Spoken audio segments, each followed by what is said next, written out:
Hello world, and welcome to Model Kit Monday, the sequel to Snap Together Saturday, or Free Build Friday, whichever it happens to be that week. Tonight, the reason we're doing this is to continue/conclude building the Gundam Calibarn. Get up onto the right of the camera. There's my lens. Okay. Which I started building last week. Well, yeah, it was technically Saturday's last week. Anyway, gonna finish the Calibarn here. I don't know, maybe I'm giving it 90 minutes, I'd say. Because it's just the arms and the boomstick left. So yeah, that's what we got to do tonight. Yeah, I'm not going to beat around the bush. I'm just going to get into it. I'll put that off to the side there. Get myself set up. You can't see what I'm doing.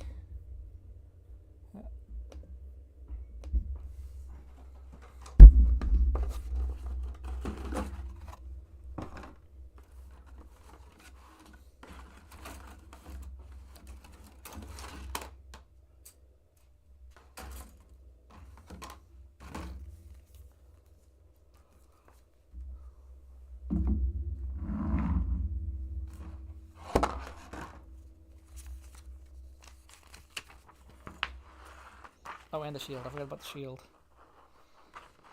Okay. A, B, D1, D2, and E.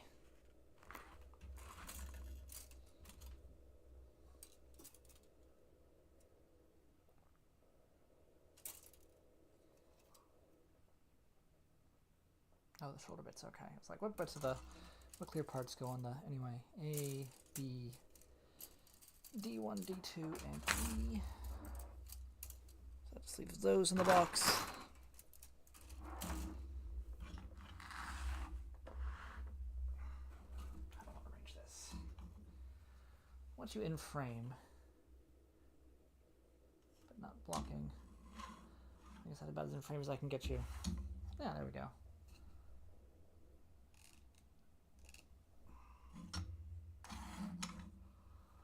What I need to do is put tape around my work area so that I can,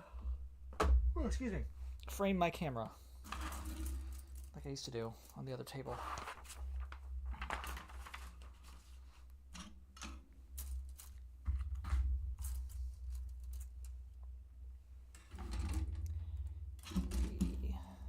D1, D2,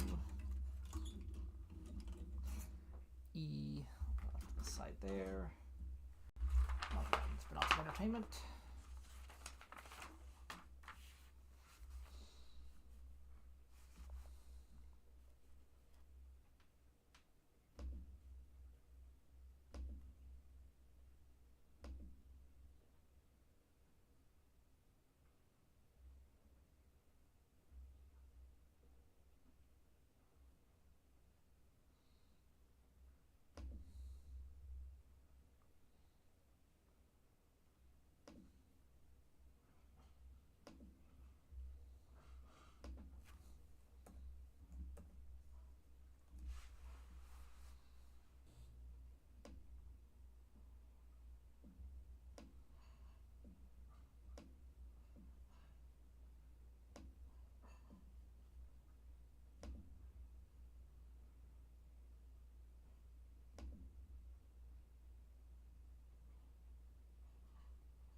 Apologies, this is taking longer than I thought it would.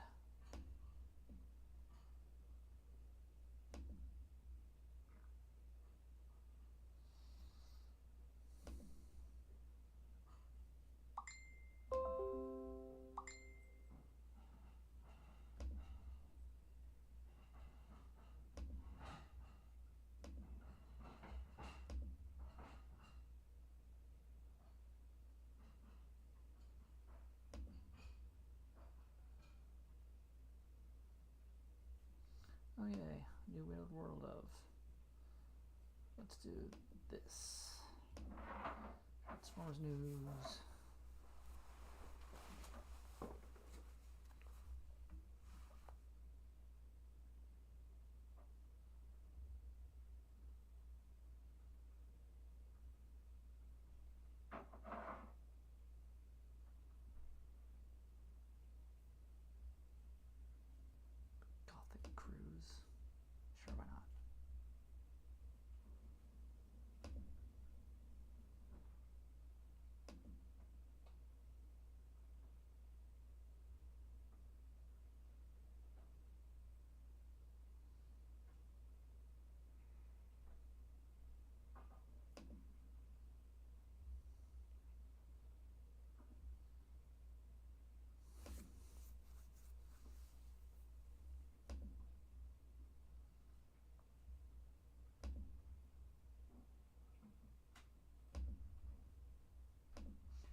Okay.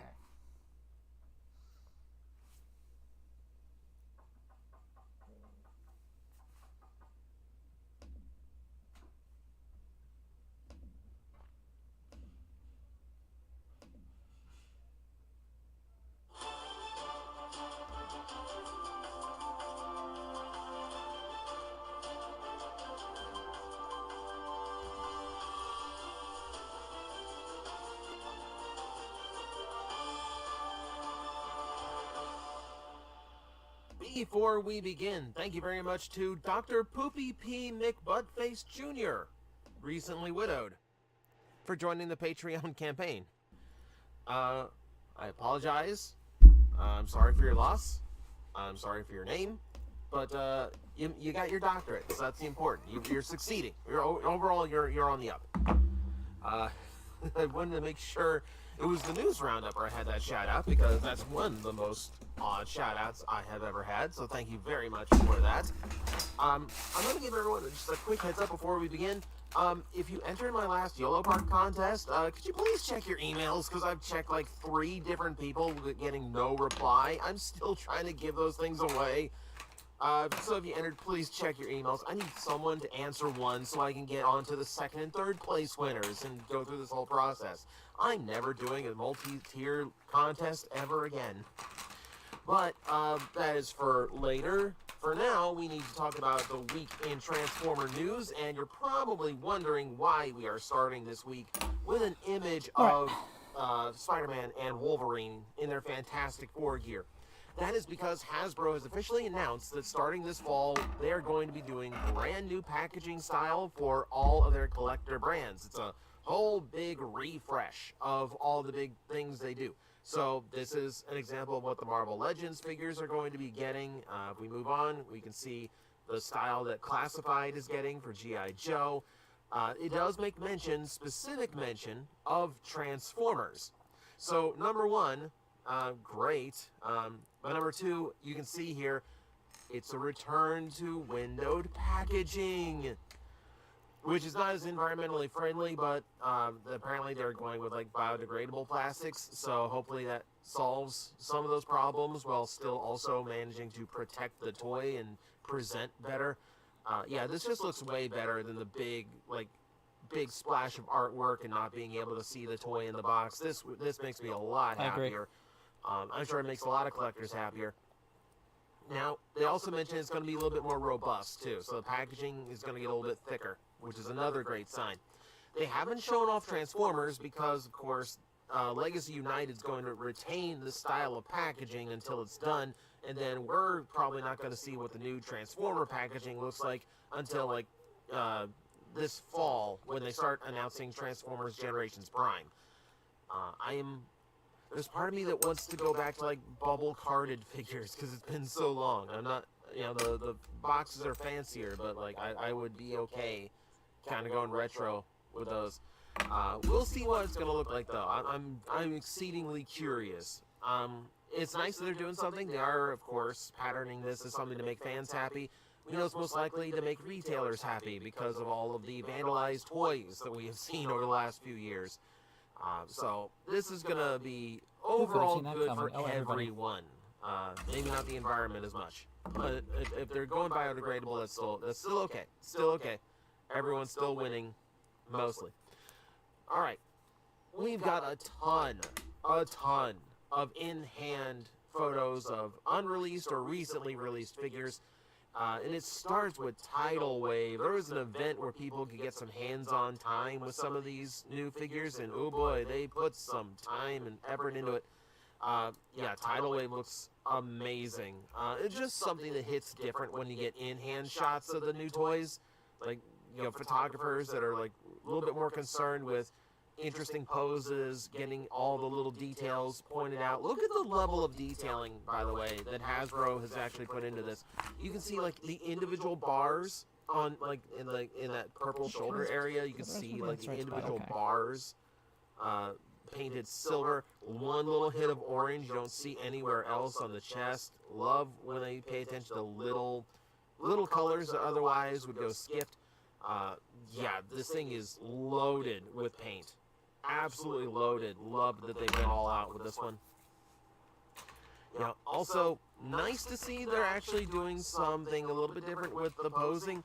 It's weird that all the official stuff I've seen from Hasbro has not shown him posed with his forearm rotated. You know, like his right arm is here. It's always been like straight 90-degree angles, like, or not 90-degree, but like parallel. Like you can see, not even parallel. What am I trying to say? What am I trying to say? Point is, they didn't rotate the arms to show off that point of articulation. I know it's required for transformation, but I still want to see him doing it so I can see just how poseable the boy is. We know he's got a waist joint too, because it's one of the reasons why he can't go straight from the full battleship mode straight to robot mode. So I'm kind of curious what so that one I don't see much of, but yeah, it's just everything on this looks cool. I think the spark effect on the photos tries a little bit too hard. It does make it look like he's in a battle, but it gets a little bit distracting. But yeah, again, look at the level of detail. Look at all the little bits of paint all over this thing. I am excited. And there's Grumpy Megatron holding all of his tidal wave parts. So yeah, he gets to be armored up as well. Those parts are not as painted, but I'm not as concerned with them. They still look fine. They still look fine. Man, it's just going to be such a cool toy. It's just going to be such a cool toy. I'm so excited for this. That's not the only big toy. We also got to see in-hand shots from Magmatron, and again, same photographer, same sparks. And Magmatron just looks awesome. There's the blades that, again, Hasbro, I don't think really showed off very well. They did not. Yeah, it's... We've got good toys coming out. I don't know if you've noticed this, but we've got some really good toys coming out that at one time I never thought we would actually get our hands on. Yeah, it just looks so good. It just looks so good. Like this. Okay, the first time I've actually noticed the spray paint. Like the airbrushing on the back of the Seesaw. That's great to see. Oh yeah, then there the airbrushing on Skysoar. This is... I'm just really, really liking how this looks. Seeing this does leave me a little bit disappointed. If only because I was really hoping those big gaps in the side panels could be closed up. It looks like they can't. So it's not as nice of a super, like, it's not as much of a Magmasaurus as the original one, but, you know, at least it can still do it. At least the functionality is still there, even if it's not quite as pretty. This is still just a really impressive toy. Oh, I'm looking forward to this so much. There's another one that I'm not looking forward to as much. Same photographer, same sparks. It's the Target Optimus Prime. In hand, it does look better. The black with the red eyes just makes this look like some halfway between Optimus being himself and being completely corrupted as Nemesis Prime. It's a weird look. It's a weird look. I really wish he just had blue eyes or something. The red eyes are just throwing me on this design.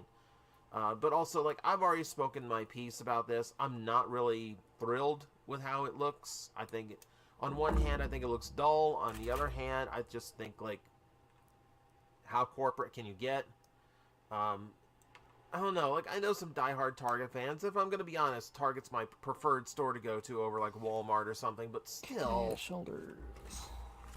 Who is this for? This is for a corporate overlord. This isn't for a collector. But you know what? There's going to be people who are into this design. There's going to be people who are into this color scheme. I don't know. I just don't think the white works along with the red and the black. I could take the red and the black. It's the bright white hitting it that's not going for me.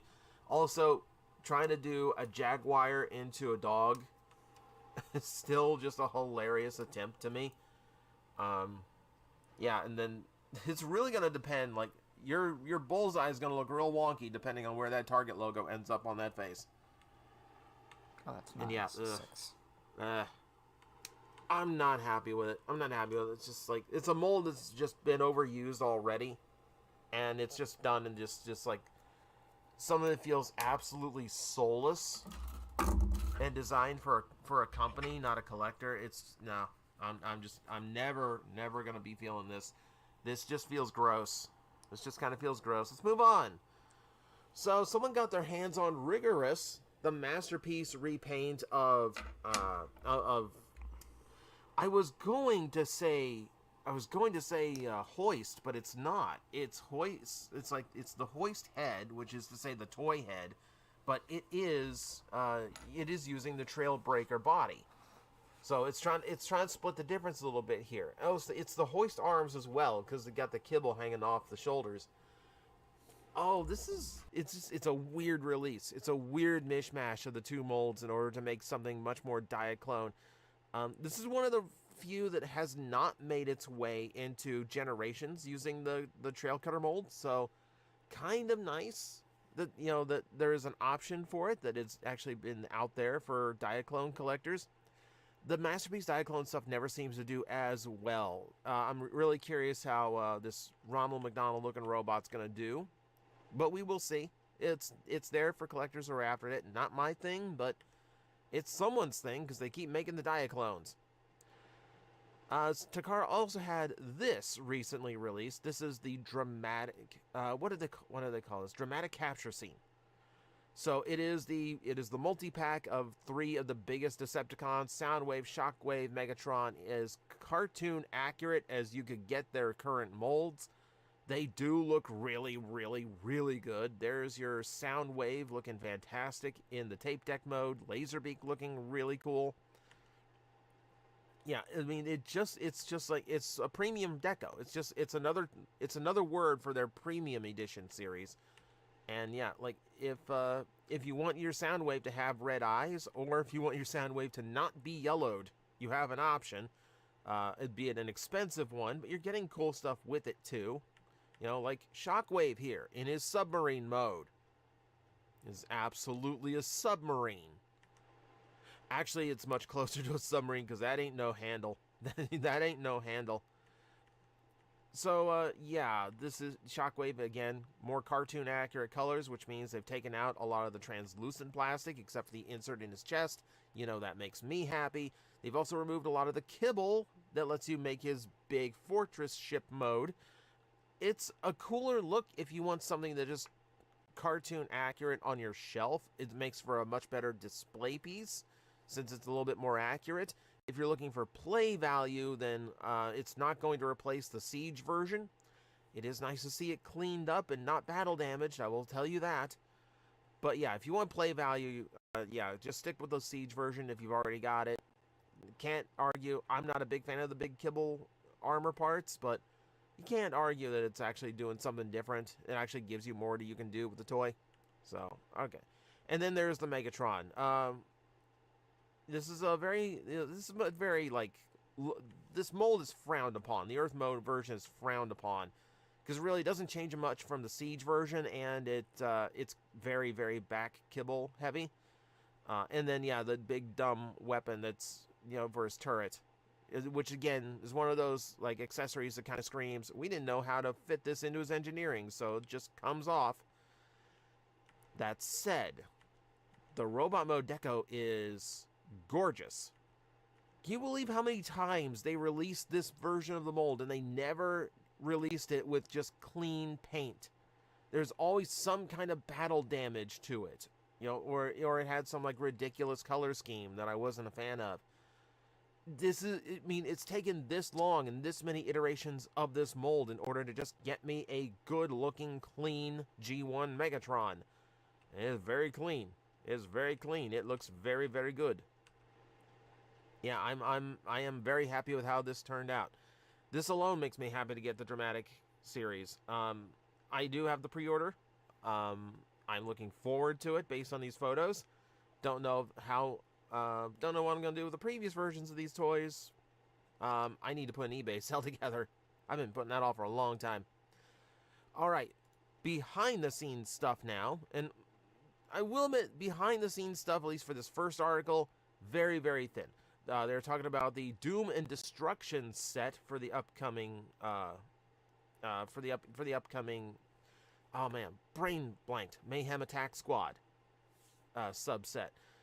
So, Chop Shop, again, looking fantastic. Looking absolutely fantastic. Barrage, not so much. I'm still not really a fan of how they handled Barrage. I really wish that beetle head closed up a lot better in beast mode. Like, this is Mark posting his photos. If it doesn't close up more than that, then it probably can't, which is kind of disappointing. Chop Shop looks great. Barrage, not so much. We're doing this just to kind of complete this set. Yeah, and then talking about man, my brain is just all over the place today. Talking about Breakdown. Breakdown looks fine. Breakdown looks fine. Nothing really bad to say about him other than, yeah, it's weird that it's the bulkhead mold. Yeah, and then Windsweeper. Still wish his weapons were just new molds. But yeah, it's just fun, you know? It's just it's a fun set to do. I'm looking forward to having more deluxe Insecticons. Unfortunately for this one, for behind the scenes stuff, the only thing we got behind the scenes was Mark mentioning that the Mayhem faction symbol they're using for these toys, which I think you can see. Yeah, you can see there on the back right side of these images on each of the Insecticons. Yeah, that was Mark's design, and that's pretty much the only thing we got as far as, you know, new behind the scenes info. But the other one does have a little bit more interesting stuff. So this is Ferak. I'm going to pronounce it the way Bob Budiansky does. And Cannonball. They do look really, really nice. I'm surprised how much I actually like Ferak. There was some amending. There was some correction, just to further clarify some of his statements before. We'll take a look at that here in a minute. Look at Cannonball. Cannonball just looks nice. Number one, I completely blanked in my mind that the light bar and thus the cyber key slot could pop off and become another accessory on top of all the other accessories this guy has. I mean, like on top of the attachments for his gun hand and the cyber key, he's pretty loaded. It's pretty loaded as far as accessories go, which is kind of cool to see. Yeah, and then yeah, they do decently look good together. It's an interesting set. So Mark did mention that they used the original color layout sheet in order to get Cannonball's colors and placements as correct as possible. He did mention working on a more characterful head sculpt, which I don't think we got a close-up of in these shots, ironically enough. But he's the responsible for the new head design. He's also responsible for the update on the skeleton, which, yes, the original looks silly, but I think it's kind of classic at this point. Mark admits he had the Vok on his mind when he designed the new one, which was pretty much done just out of necessity because the old one was not going to fit on the new toy. Okay, that's fair. That's fair. And yeah, like, it doesn't look bad. I will admit, compared to like spooky, goofy skeleton, the flaming Vok head does actually look, you know, somewhat better. Not as classic, but yes, arguably better. It's nice to know they went back to the original for the colors. It was also mentioned, like I pointed out the last time I talked about this, that like he mentioned Florodary in the design. Like, why is he mentioning Florodary in the design about a Marvel UK comic book character? It's because he was referring to the inspiration for the new head sculpt, which is down to the original Florodary style for Cyclonus's design. Okay. I apologize. It's also pointing out that a lot of the details from Ferak's vehicle mode are represented as best they can in the Cyclonus mold. Most specifically, the gun in the front, as well as those little, like, I don't know, what do you call them? What do you call those little things along the front of the wing? Little intakes? We'll call them little intakes. Those represented as well. He also mentioned the Cannonball was originally supposed to be a Reactivate Soundwave retool, which is an interesting choice.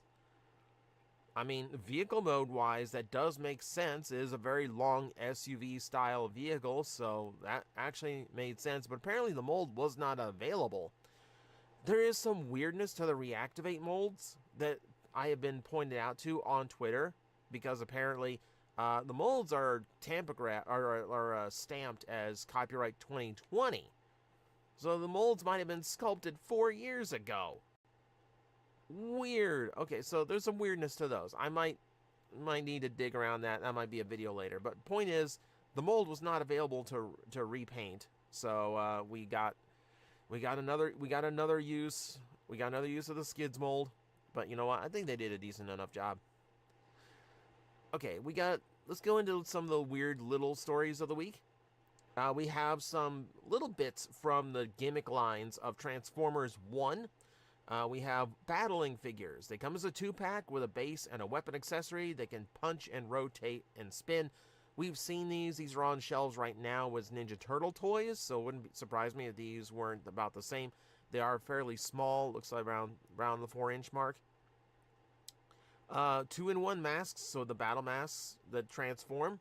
Those are coming back. Kind of cool to see that those apparently worked, because they were a very goofy item.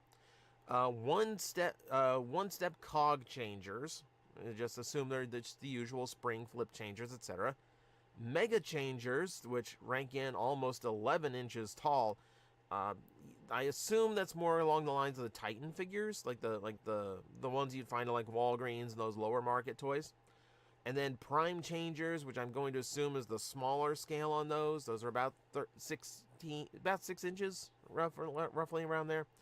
So nothing huge, nothing like game changing. It's mostly just the kind of the stuff we've already had in similar lines are just going to continue. So keep an eye out for that. Last week we talked about the Hot Wheels skate toys, little finger skateboards. And they were all Decepticons, so here we have confirmation there's actual Bumblebee. Autobots get to be skateboards as well. It's also interesting to see that Bumblebee's little shoes, his little finger sneakers, actually match Bumblebee, which is a little bit odd because, of course, like Megatron had like bright pink. But cool to see. Cool to see. So, looking forward to seeing the rest of those. Again, not for me. I was just kind of scratching my head wondering, where are the actual Hot Wheels toys? They're here. So, apparently someone found this as well. Yeah, it's just the Hot Wheels Volkswagen, done in yellow, with an Autobot logo. It just looks like Bumblebee is a Hot Wheels toy.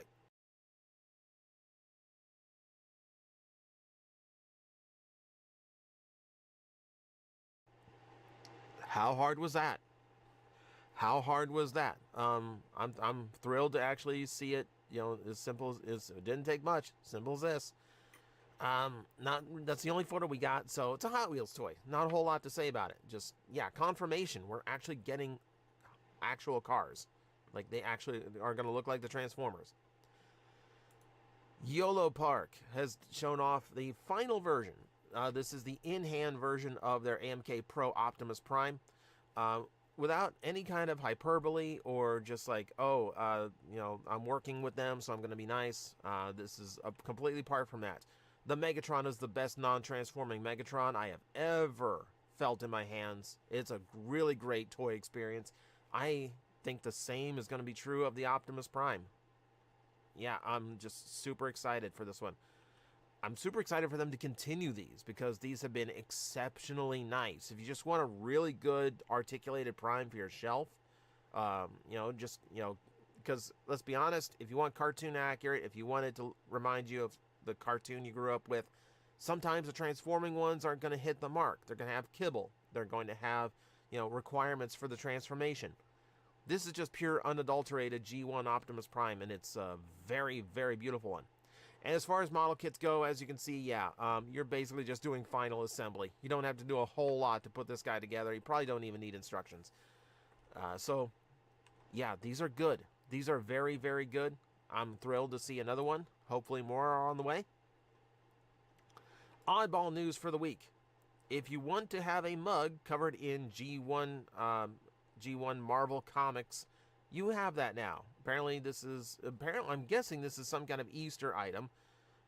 Because obviously it comes with a giant chocolate egg. I assume it's going to be an Easter item. Haven't seen it on stores yet, but apparently it's going to be out there. If anyone who needs a little bit of more Transformer mug in your life or just wants an egg, you might just want an egg. That's fair too. So I'd like to leave it there. I'd like to leave it there because this news roundup's already pretty long. We've had a lot to cover this week, but there is one more thing that has to be mentioned, and it's going to bring down the mood. I do apologize. The writer of the Transformers movie, Ron Friedman, is dealing with not only a housing crisis, but also a battle with cancer. Aside from writing the original Transformers movie, he is also someone who wrote for G.I. Joe, the cartoon, as well as a ton of other cartoons and shows over the years. This is someone who your parents probably owe a lot of their childhood entertainment to. So I'm going to leave the GoFundMe link in the description below. If you can pitch in, that is great. It's someone that, built a lot of the stuff we now know and love in this fandom. So he's in need of help. So if you can provide it, links in the description below. And that'll do it for the news roundup. Like I said, wish it ended on a fun note, but sometimes things just have to be brought up. But thank you everyone for watching. I will see you next time.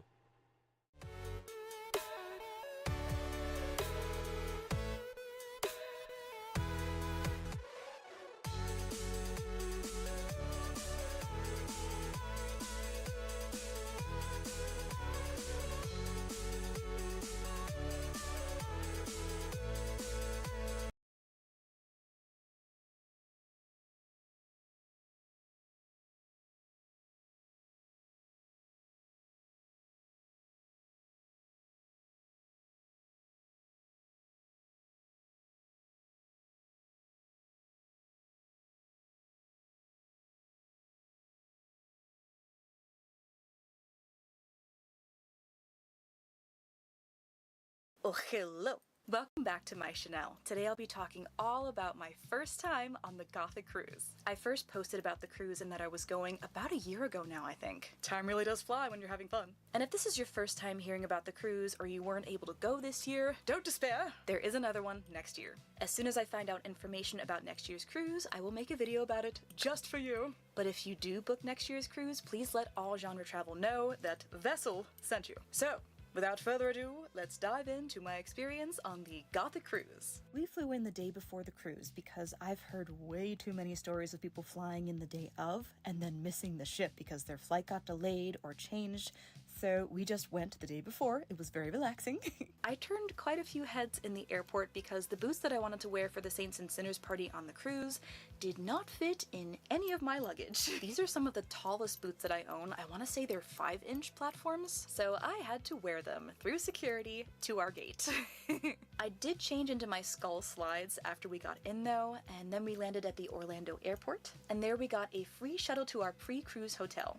And the hotel was included in the price of the cruise, which was lovely. And unfortunately, I had 2 casualties due to the flight. One of the chains on my mermaid shell bra broke, but thankfully I brought pliers with me, and some gems and bits and bobs popped off of my mermaid crown, and my boyfriend, very cleverly, suggested that we get crazy glue, which we found close to our hotel, and then I glued everything back together. The next day was embarkation day, aka the day we get on the ship, and I only had 3 bags. Guys, be proud. I left so many things behind that I wanted to bring, but I definitely overpacked, but that's okay.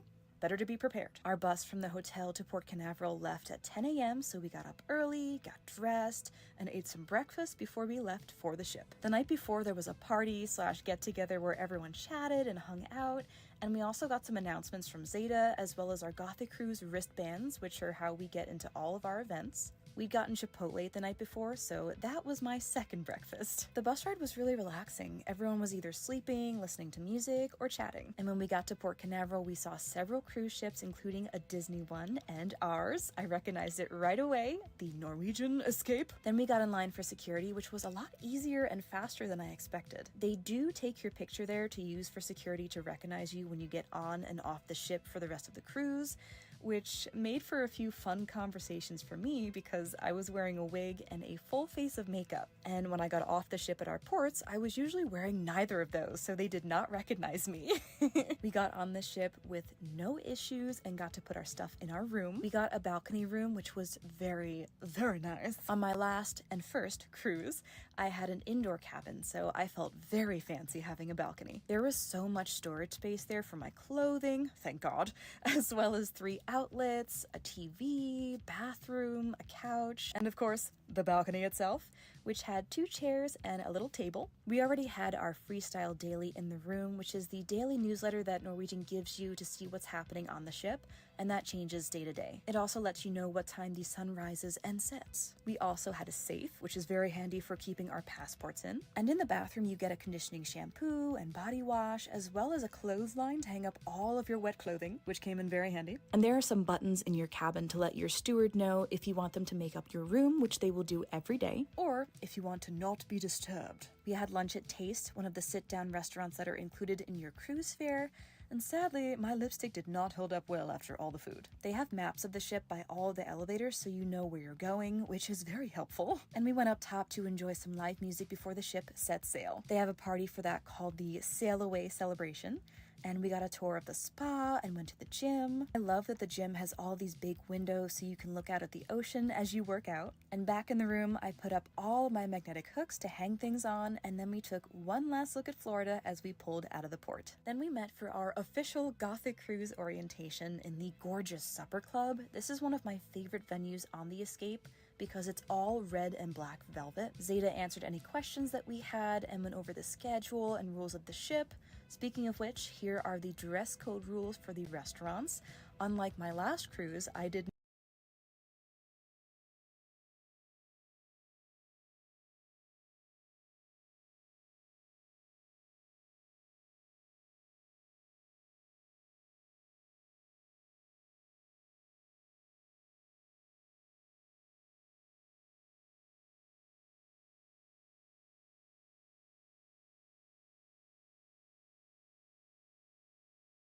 not get dress coded on the ship the entire time. Yay!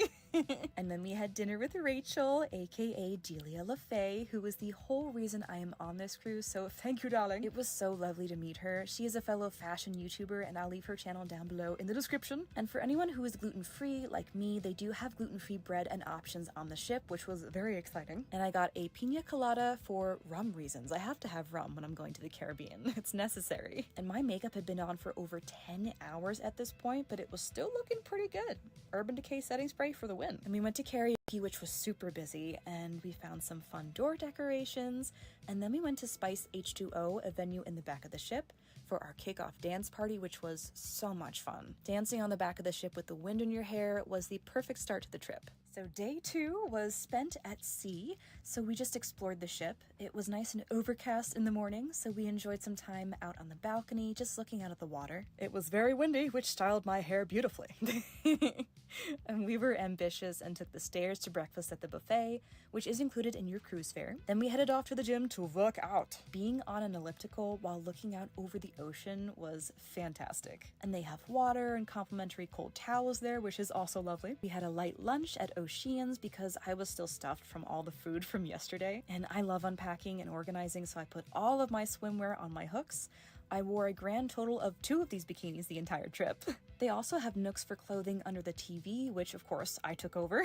Then we had our first scheduled Gothic event for the day, which was the water slides as a group. So I slapped on my skeleton suit to protect my skin from the sun, because I burn in 2 seconds. Unfortunately, all but one of the slides was closed due to the high wind, but we went on the one slide, which was fun. Then we checked out the waterfall feature on the back of the ship, which is one of my favorite things. You can go in it, splash around, walk through, and it is very fun to take slow-mo videos in there, which of course I did. Then we took over one of the hot tubs with a goth invasion. How many goths do you think fit in a hot tub? I have no idea. I did some Harry Potter trivia and only got 2 wrong. I love that they have a bunch of events like this on the ship, different trivia nights, game shows. The waters were a little rough, and this dessert shelf was having a very good time. And there is a coffee spot on the ship that serves Starbucks, so we got some coffee in preparation for our first themed event that evening, the Saints and Sinners Party. This was my favorite outfit of the whole cruise that I wore. I hand cut and stoned the crosses on my chest, and carrying/wearing the boots through the airport was so worth it to wear them. I was a little worried about being dress coded because this outfit was so scandalous, so I wore some skin-colored shorts underneath, but the employees at the party loved my outfit and they actually asked to take pictures with me instead of dress coding me, so that was a win. We all had dinner as a group at the supper club first, which was lovely because it was just the Gothic group, no normal people allowed. We found some more cool door decorations and then we partied. I got to meet the twins Kim and Misty, who were so nice. I loved all of their fashion choices. So cool. Dissector played a private show for us, which was awesome, and I managed to keep my boots on all night. I did bring slippers with me because I wasn't sure if I'd be able to dance in the boots, but I did. They were actually quite comfortable. And then we went to bed. I was up early enough the next day to kind of catch the sunrise. It was still pretty cloudy, but seeing the sun rays kind of cutting through the clouds was gorgeous. We had breakfast at the buffet and enjoyed the view as we pulled into Puerto Plata in the Dominican Republic. My boyfriend and I booked a shore excursion at Ocean World today, so we had to be off the ship at our meeting spot by 9 a.m. I put on my skeleton suit and the biggest black hat I own, and we headed off the ship. If you book shore excursions, they will deliver the tickets to you in your room, which is very convenient. Then we got on our bus, and it was a 20-minute ride to Ocean World. They had USB chargers in the bus, which was very handy because my phone battery dies so fast. And my favorite things about Ocean World are the birds and the snorkeling. There are dolphin, bird, sea lion, and shark shows as well. But being covered in birds is definitely my happy place. They give you bird seed and then they all fly down to eat out of your hands, which is so cute. They'll also perch on your head, your shoulders. And to answer the most important question I know you're all asking right now, no, we did not get pooped on. And this is the tank I got to swim in with the fish. They give you snorkel gear free of charge and you hop in. It is a saltwater tank. And I did bring my underwater camera this time so I could show you. This was definitely one of my favorite experiences. And even if you don't do a shore excursion in Puerto Plata, there are so many shops, bars, and places to eat right at the port itself. Then we headed back to the ship to prepare for our next themed event, David Bowie Night. I decided to wear my goth mermaid outfit, which I will have a DIY video for soon. I made my top, belt, and arm sleeves. Rotorsan played a private concert for us, and dancing with everyone was so much fun, and everyone's outfits looked fabulous. There are so many creative people on the Goth Cruise. I loved it. I did party a little too hard that night and drank many drinks because I had the drinks package, and I think all drinks under $14 were included. But I had a wonderful time dancing. And most of these private goth events go until 4 in the morning, and then everyone goes to get food at Oceans, which is open 24 hours. The next day, we docked at St. Thomas, and we had our goth group excursion, which was swimming with sea turtles. My hangover wasn't as bad as I expected, so we got up bright and early at 9 a.m. to enjoy the views and grab some breakfast from the buffet. The water in the Caribbean is so stunning. It's bright blue and so clear you can see all the way down to the bottom. I wore my purple skeleton suit and a matching purple bikini because I am an undead mermaid. Once again, it was overcast just for us, which was lovely. And we boarded our pirate-themed boat to the soundtrack of Pirates of the Caribbean, which made me very happy.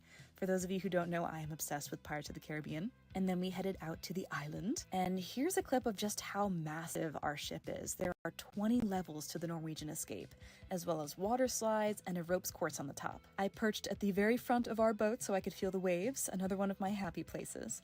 I did get splashed in the face quite a few times because the water was a bit rough due to the wind. Then we all got into the water with our snorkel gear, and they provided you with everything you needed, including life jackets, or you could bring your own. We got to see 2 sea turtles as well as a bunch of fish. The turtles were so cute. I even found some spiky black sea urchins, so goth.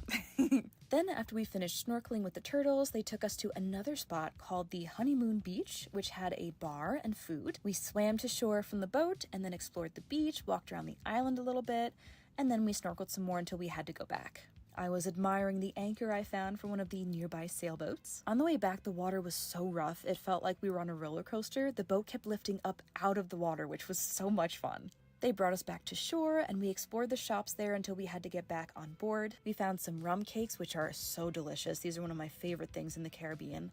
And the coolest pirate shirt I have ever seen, so of course it had to come home with me. It glows in the dark. How could I not take it? We stayed in St. Thomas until after sunset, and it was so lovely to see the island at night with all of the lights. We had dinner, and then we went to go take a group picture with all of the goths. It was so cool to see all of us together in the ship's theater. Then we got ready for the next themed event, the Masquerade Ball. I wore my wig that I dyed myself, and I managed to fit one of my collapsible hoop skirts in my bags, so I wore my big black Victorian gown. I couldn't fit my big peacock mask that I wanted to bring for this, so I wore this delicate black one instead, and the ball was held in the supper club, the gorgeous red and black velvet room. Everyone's outfits looked so amazing, and it was a little difficult to dance in my big hoop skirt, but I did it. On to day 5, where we docked at Tortola. We didn't have anything planned for this day, we had no shore excursions, so we just figured we would walk around and explore, and we were docked right next to a German cruise ship called Mein Schiff. There wasn't much to see in the port town. There were a lot of touristy shops, bars, places to buy jewelry as well as food. You could walk right up to the water at some places, which was absolutely lovely.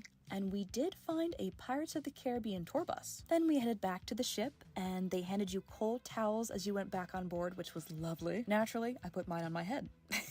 The views of Tortola from the ship were very pretty. We went to the gym and discovered that there was a studio in the back. I had no idea this was there. There were weights, yoga mats, balls, and a bar, which I was very excited about because that meant I got to practice some ballet. I haven't danced in a long time, but I am going to blame my falling over on the movement of the ship, not my lack of practice. I'm the only one in here right now, and they're playing a cover of Tainted Love. Love it. It's one of my favorite songs. I think my favorite thing about the Gothic Cruise in general is just how friendly everyone is. Like, literally every single person I've talked to, so welcoming, so genuinely nice and friendly, which is really, really refreshing. So I've met a lot of judgmental goth and alternative people, and that's not the case here, and I could not be happier about that. We enjoyed lunch at the buffet and then watched Tortola fade into the distance from our balcony. And then we went on the ropes course. Sadly, they did not allow us to film unless you had a GoPro with a chest harness, which I do not have, but it was a fun time. I'll insert some footage here from my cruise last year when I went on the same ship. And sadly, the zip line and walking the plank were closed due to high winds, so we could not go on them this time. And we checked out the onboard gelato and sweet shop, highly recommend. I got a key lime shell, which was delicious. Then we went back to our room to enjoy our rum cakes we'd gotten the day before, and the sunset. Then we had dinner at Cagney Steakhouse, which is one of the specialty restaurants on the ship. It wasn't as good as I remembered from my last cruise, which made me kind of sad. The caramel cheesecake there was divine, but the surf and turf could have been better. And their wine selection was lovely though. The glass was as big as my face. This was my dinner outfit, and this was my clubbing outfit for the night. I had a few people tell me that I looked like Lily from Legend, and it made my night. And we had a private Combi Christ concert, and it was so much fun. I love their energy on stage. I wore sparkly cobweb heels, but they ended up coming off my feet about an hour into the show. I had to switch to flip-flops so I could dance. They're so gorgeous, but they hurt my feet so bad. The next day, we were at sea again, so we slept in. I took the opportunity to shoot some fun slow-mo videos of my outfit and one of my wigs, and then I changed back into my comfy clothes. We had breakfast at the buffet, admired the chandelier, and ran around the ship a bit. They had an art auction that day, so we walked around the gallery just enjoying all the pieces for sale. They had so many beautiful pieces. I love the variety in the art they had on the ship. One of my favorite things about the ship is that you can book reservations for just about anything through your TV, so you do not have to talk to a person, which is awesome for those of us with social anxiety. And we went back to the buffet for lunch. I love that they change up the food and what they serve. Today was taco day. And for my fellow goths who like to avoid the sun, one of the best things about the deck is that they have this shaded area all around the pool, so you can walk from one side to another without ever being in the sun. Love that feature. There were a lot of people on our cruise, so I was really glad we had our own private events that only the goths could enter. And there was a group called the Nerds performing by the pool, so we watched them for a while. They were good. I'd never heard of them before. I got myself a coffin flask, which was so cute. The Gothic Cruise does have merch that you can purchase on their website, including t-shirts. And we enjoyed another beautiful sunset from our balcony, and then we had dinner at Sabre. They had cream of asparagus soup, which I had never heard of before, but it was delicious. It was quite windy that night, so the chandelier was twerking. Then we went to Bayamo just for their key lime pie. It was so good. Easily the best dessert I've had on the ship. Then we went to karaoke, and then called it a night. And now for day 7 of our cruise, we docked at Great Stirrup Cay, which is Norwegian's private island, and this is in the Bahamas. You have to book a tender to get from the ship to the island, which can be done via your room TV. We had some villas booked for the goth group, which was a lovely experience. The main beach is beautiful, but it's also very busy because most people go there right off the ship. And it's public access, so everyone can go there and snorkel, rent jet skis, etc. and our villas were in Silver Cove, the private side of the island. We were taken there by golf cart, and we saw so many lizards. There are a bunch of them just running around the island, which was awesome. We had our own private bars, and buffet lunch there, as well as an infinity pool, air conditioning in the villas, and access to a private beach. There are swings for photo ops both by the villas and by the general access area, which is nice. I'm a big kid at heart, so swings always make me happy. We went snorkeling on the main beach, but we only saw fish there. No other wildlife. Last year I saw a stingray, so I was kind of hoping to see that again. I tried this waterproof eyeliner by NYX, and I was pretty impressed with how well it held up. This was after a full day of being in the sun, swimming, snorkeling, and then rubbing my eyes because I forgot that I had makeup on. We had dinner at the French specialty restaurant on the ship, and I had escargot, which I love. It was one of the best dinners on the ship for us. Then we headed to the final goth party on the back of the ship.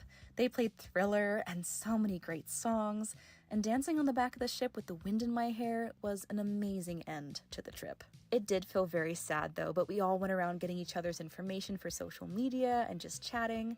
It was so nice. The next day was disembarkation, where we got off the ship for the last time. We got one last breakfast at the buffet, and I still felt like I was on the ship once we got on dry land. Now I understand why Captain Jack Sparrow walks the way he does. We got back on our bus to the hotel, which was the same one as before the cruise, and just relaxed there until it was time for our flight home. I am so glad I went on this cruise. It was such a fun time. Thank you again to Zeta and to Rachel. Aside from being an amazing cruise, this trip was really special to me because I don't have a goth scene where I live. I am pretty much the only goth in town. Being able to just be myself and not have to worry about being judged by the people I was spending time with was so nice. And on top of that, we got all the private concerts and dancing and drinks. What more could you ask for? When I was telling my family about the Gothic cruise, my aunt was saying, "There's more people like you out there?" There sure are. I also wanted to say thank you to all of the Gothic cruisers for making me feel so welcome and being so friendly. You guys are awesome. I'll leave everything you need to know about the Gothic cruise down below if you're interested in booking. I also have several videos on the channel talking about all the cruise details. So if you have any doubts about whether or not you should go on the Gothic cruise, I'm here to tell you that you absolutely should. But I hope you're having a wonderful day or night wherever you are, and I will see you in my next video. Bye. Can't breathe with this thing on. I think that's the idea. That was for you. Don't know what I'm doing. Welcome back to my Chanel. Welcome back. Welcome back. This just looks silly. But I want to show off my sleeves and how big and pretty they are. Peekaboo. Yes.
Have you ever noticed how most of the underwear designed for women has teeny tiny bows on it? I did. I fell down a researching hole and now have to make a video about it. We really need to talk because I just have to. Hello, lovely people. If you are someone who wears bras or other underwear designed for women, I bet you have at least one piece of underwear with a completely superfluous bow on it. No, seriously, pause this video and go check if you don't remember. I bet there's more than one. Now, I'm not an anti-bow person. If you're a frequent viewer of my channel or follow me on Instagram, you'll know I am pro-bow. But these bows, they don't seem to serve any kind of practical purpose, right? And while size doesn't matter, I'm still talking about bows, to be clear. If these bows were purely decorative, surely they could be bigger, more fabulous. And if you clicked on this video hoping it would just be a strip show of me in my underwear, you may have got the wrong idea about my channel. No, not my vibe. But if discussing the history of underwear and feminist fashion sounds like your thing, then please make sure you click the subscribe button. I just fell down a vintage underwear research hole, so now here we are. Now, while I'm no stranger to talking about my underwear on my channel, yeah, link up here, as someone whose style is very much vintage lesbian, I seem to be surprisingly on trend talking about bows right now, so go me for being on time to something vaguely for once. So the last few months have seen people across social media sharing how they're embracing bows and their playful femininity. If you have one style, eventually it comes back around into fashion. But to understand why our underwear is covered in tiny bows, we need to talk a little bit about the history of the bra. A brief, pun intended, history of bras. It's impossible to point to any single garment and declare it the first ever bra. In Europe, we know that people with breasts wore some kind of fabric supporting their chest as far back as ancient Greece, because fabric wears away and old clothing isn't really preserved in the same way that things like metal tools or stone statues are. For information about what underwear people were wearing thousands of years ago, we generally have to rely on written records from that time. And we can look at art. A mosaic from the Villa Romana della Casso in Sicily, probably mispronounced that has been dated to the 4th century, shows young women playing sports whilst wearing bandeau-like tops. The general assumption of the Hollywood costume drama, which, I guess is how we teach the kids history now, is that traditionally most underwear for women consisted of shifts, which are long linen, T-shaped and unfitted garments worn to protect outerwear from sweat, and corsets. Always corsets. What's a farmer in a Hollywood period piece wear? A corset. What does the actress wearing it complain about? How much she can't breathe. Well then, how do you think the farmer was wearing it? For more on this, absolutely check out Abby Cox and Bernadette Banner, not only to hear dress historians who wear corsets regularly debunk many preconceptions about said undergarments, but also to introduce you to stays, which do not get their proper representation in the running through the fields heaving bust style films that they should. But before we continue talking about bras, a word from our sponsor. Let's get back to 1485 CE. In 2008, an excavation at Austria's medieval Langberg castle unearthed several items that look surprisingly similar to modern bras. Through radiocarbon dating, the archaeologists discovered that they had been made somewhere between 1390 and 1485 CE. In Underneath It All, A History of Women's Underwear, Amber J. Kaiser writes, unlike the chest straps of the ancient Greeks and Romans, these linen garments had defined breast cups. One in particular, with wide straps over the shoulders and a chest band with cups, was surprisingly modern in its design. Another one was shaped like a halter top, with cups made from 2 strips of fabric sewn together. It tied behind the neck, and thin strips of fabric allowed the wearer to tie the bra snugly around the chest. I have to admit though, a phrase used in an article about this discovery kind of annoyed me. The interviewer started their question with, lace and other ornamentation were preserved in the bras you discovered, suggesting that this medieval lingerie was likely intended for someone else's eyes. Excuse you? A person can absolutely wear a bra with lace on it because it makes them feel good, even if no one else is going to see it. Anyway. Despite the existence of these 16th and 15th century bras, perhaps because they had been lost and forgotten, Hermine Cadol is usually credited for the next big leap forward towards the bra. In 1889, she launched her corselet gorge, or a corset divided in two. Yes, that's what a gorge means. Colleen Hill, Associate Curator at the Museum at the Fashion Institute of Technology, says that Cador's bra, which quickly started being sold on its own, very much corresponds with the idea of women leading more functional lives. If you're abandoning your corset for perhaps a more flexible girdle and a separate bra, that's something that's not only giving you a more modern silhouette, it's also certainly allowing you a lot more flexibility and movement.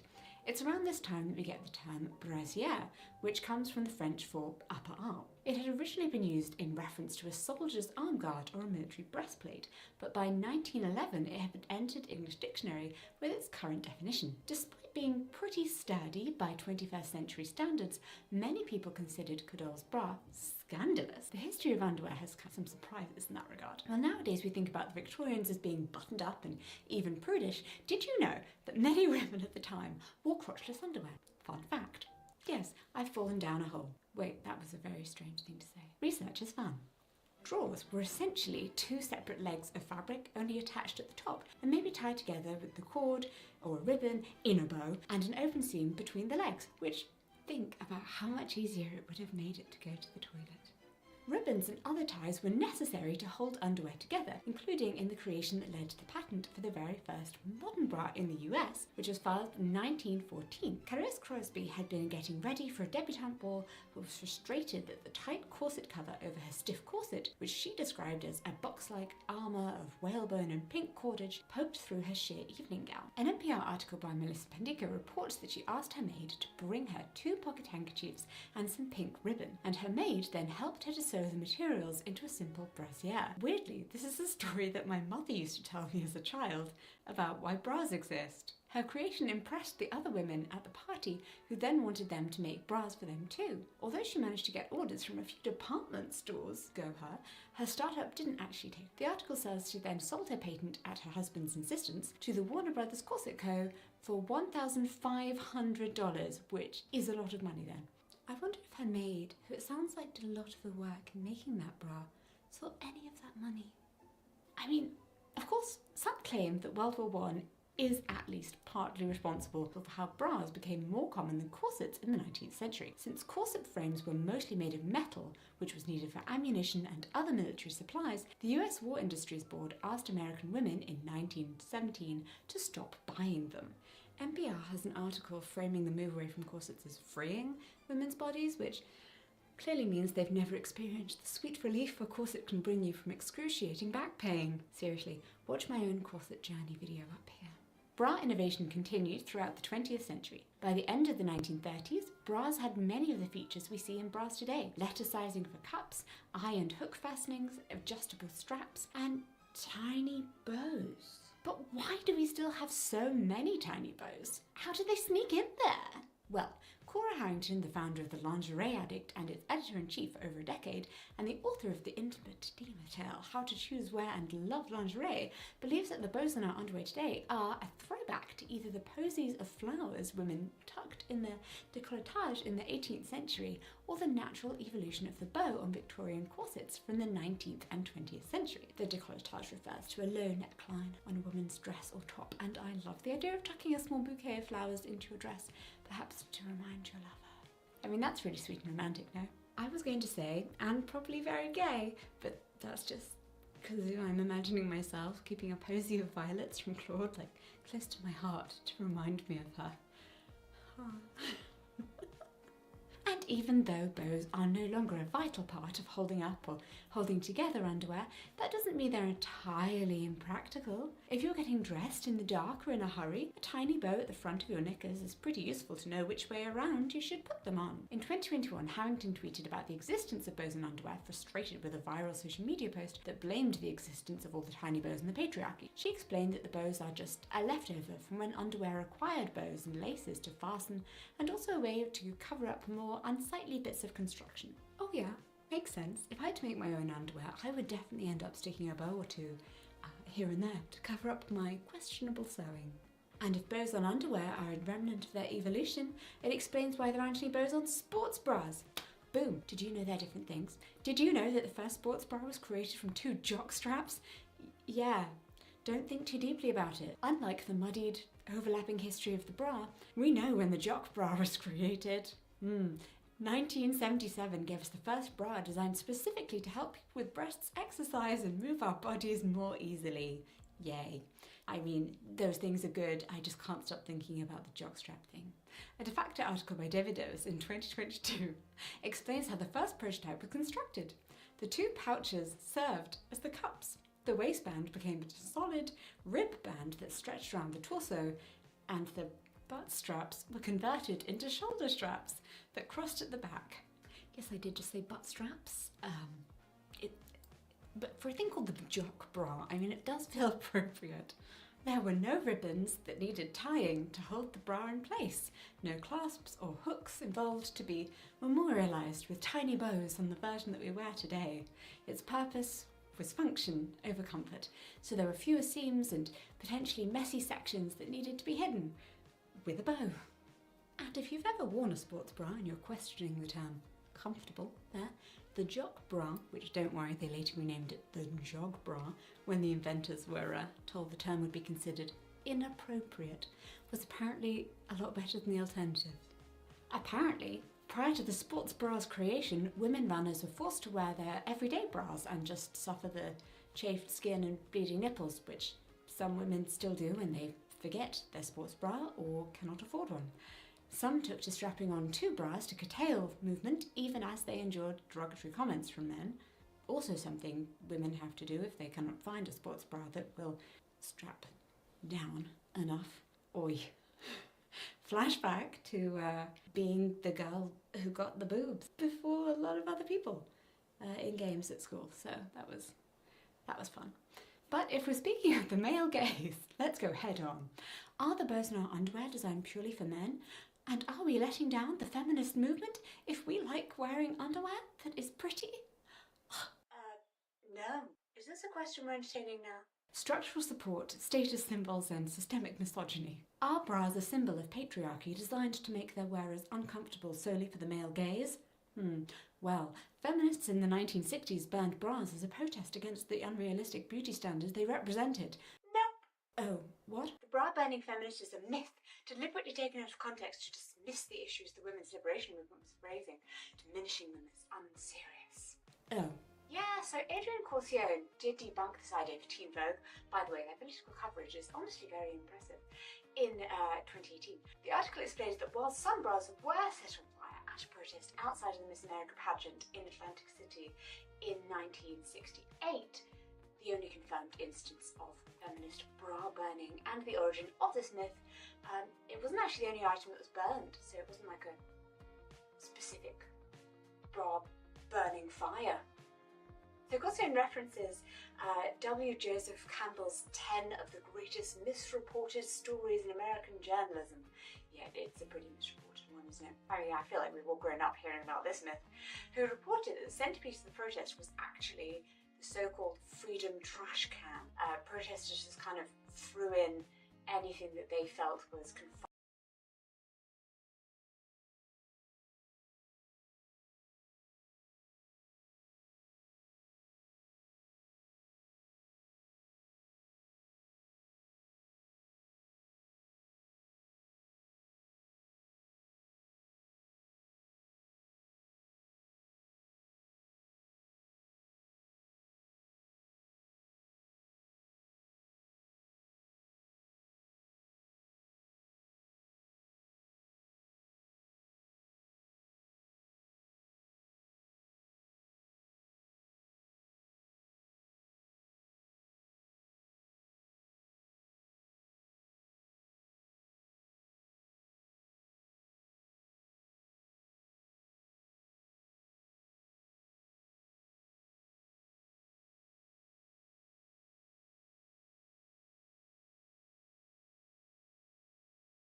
Defining them, whether that be bras, girdles, high-heeled shoes, false eyelashes, magazines like Playboy, or, I don't know, their workbooks, all of that. Yeah, and then according to the New York Times, one woman even tossed in a bottle of pink liquid detergent and declared her opposition to such atrocities as having to do the dishes. But wait, if bras are not actually a tool of patriarchal suppression, why do the majority of bras require a superhuman level of flexibility to do up, as though they were designed by someone who's never worn one? Well, everyone who wears bras will have experienced the struggle of reaching behind ourselves and trying to hook together the tiny hook and eye fastenings without dislocating. Wait, no, just me? But the alternative is the fasten at the front, spin your bra around, put your arms through the straps method, which feels like it can't be good for the structural integrity of the bra itself. And I'll be honest, I only stopped doing that when I met my wife, and she was like, don't do that. I have a big sister, and she taught me the better way to put bras on. And I was like, I don't have a big sister, and I appreciate you passing down this knowledge. Maybe that's the big feminist question here. Why did they get so much less user-friendly and switch from closing at the front to fastening at the back? So, when I did some research into this, I found two things that surprised me. Firstly, one reason why bras do up at the back now is because it might actually be more practical and comfortable. Yeah. So I've talked about how I prefer bras with a thicker band at the back as it distributes the pressure more evenly across and it just feels more supportive. I've got a pretty small frame.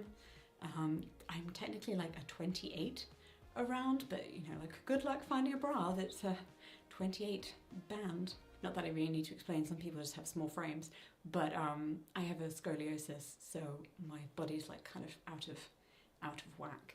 So, and my ribs are all like curved and a bit funny, and I have intercostal muscle wastage, so I don't really breathe.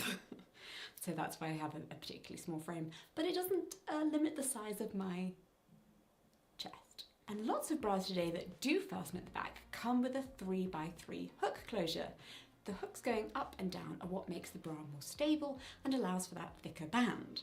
I mean, I don't want to say the words, my breasts couldn't be contained on just one hook on the internet, but it definitely makes sense why there are multiple points of connection. Meanwhile, the hooks going left and right across the band of the bra actually help prolong the garment's life. Depending on the material your bras are made from or how careful you are when you wash them, you should wash them in the mesh bag thing. I know we all forget and we just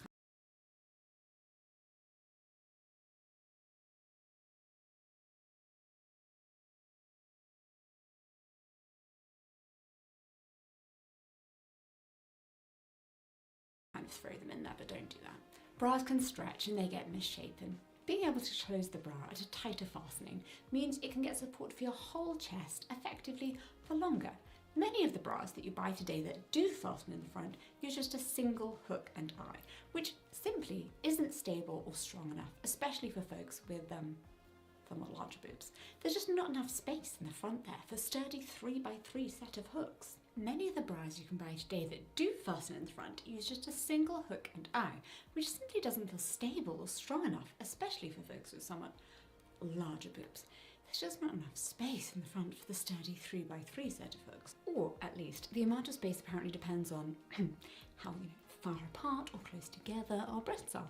Sometimes my desire to live in an age where clothing was tailor-made to fit our actual bodies rather than mass-produced in a one-size-fits-all kind of way is very strong. And of course, that is possible today. Darling, it's couture. It's just not available to all of us. Plus the sternum, that's the bony area here, doesn't have a lot of padding, so fastenings can really dig into the skin there and be more uncomfortable. I guess having bras fasten at the back actually does make a lot of practical sense. Yeah, I feel weird about it too. Another reason why bras fasten at the back might have less to do with sexism and more to do with a different kind of structural oppression.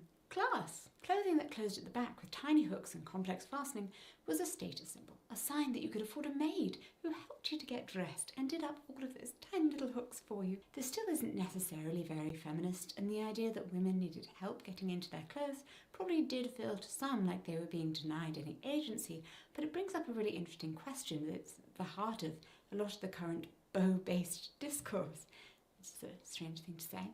There are more options today for bras that close at the front, that work for fat people, disabled people, and people with bigger chests. We're slowly moving away from using nude to describe just underwear that matches white people's skin as though we are somehow the default, Although, which beige person was it meant to be matching anyway? It is possible to buy bras without bows on them, but they remain surprisingly prevalent. And it does feel a little bit like they're saying, you have boobs, you must be a woman, and all women like bows. Just a bit, just a little bit, just a teeny tiny bit.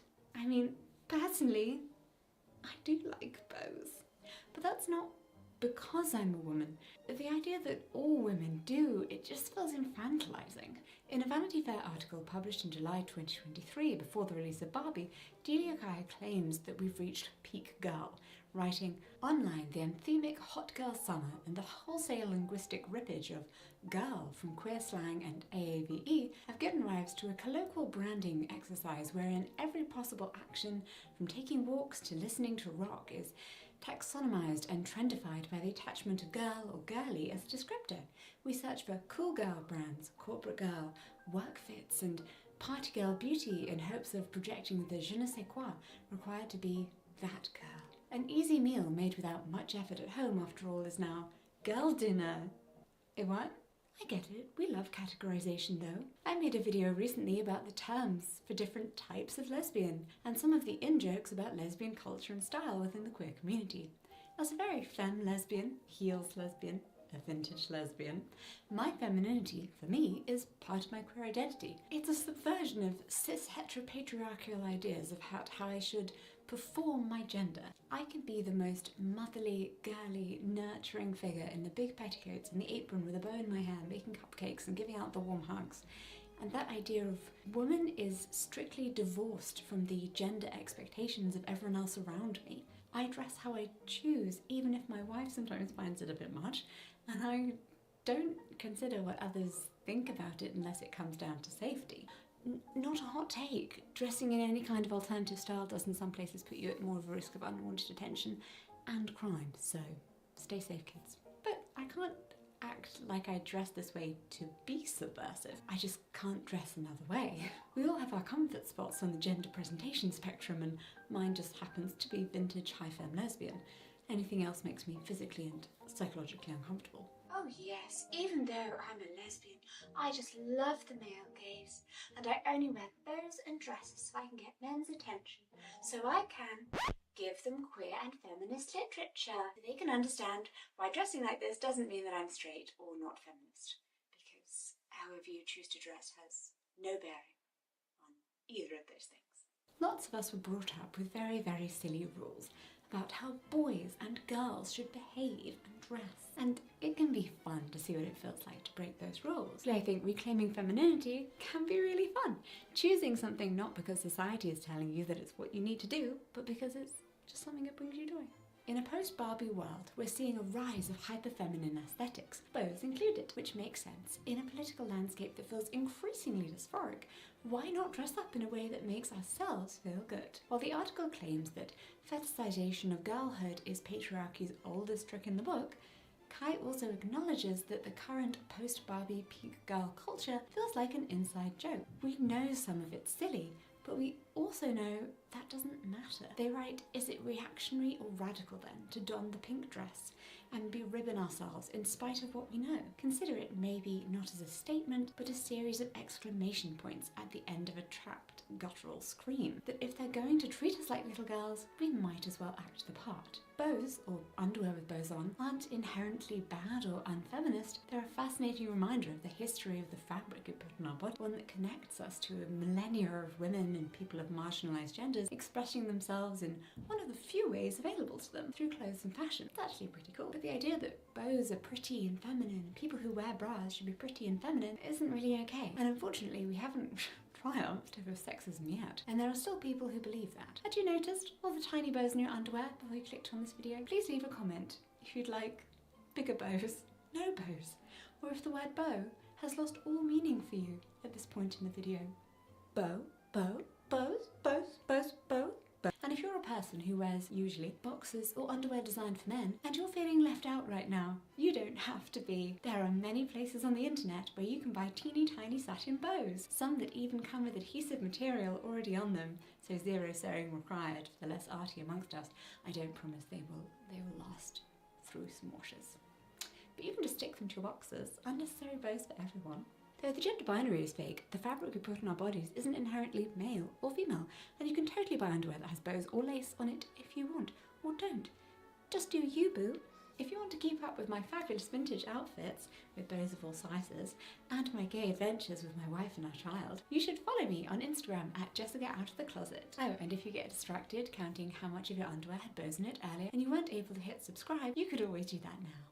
Thank you as well to everyone in the Calgon Fozard Club for being my support bras. I know. The Calgon Fozard Club is a membership club right here on my YouTube channel. Clubbies, which is what we call members, get behind the scenes videos every month, and your comments rise to the top of the comment section, which really helps because some people still haven't grasped the idea that, you know, they can watch a video that they don't like and not leave a homophobic comment. Shocking! I know. Yeah, I could just move on with their day, but basically, clubbies are helping to fight homophobia. Thank you so much for watching, and I will see you in my next video. Bye-bye!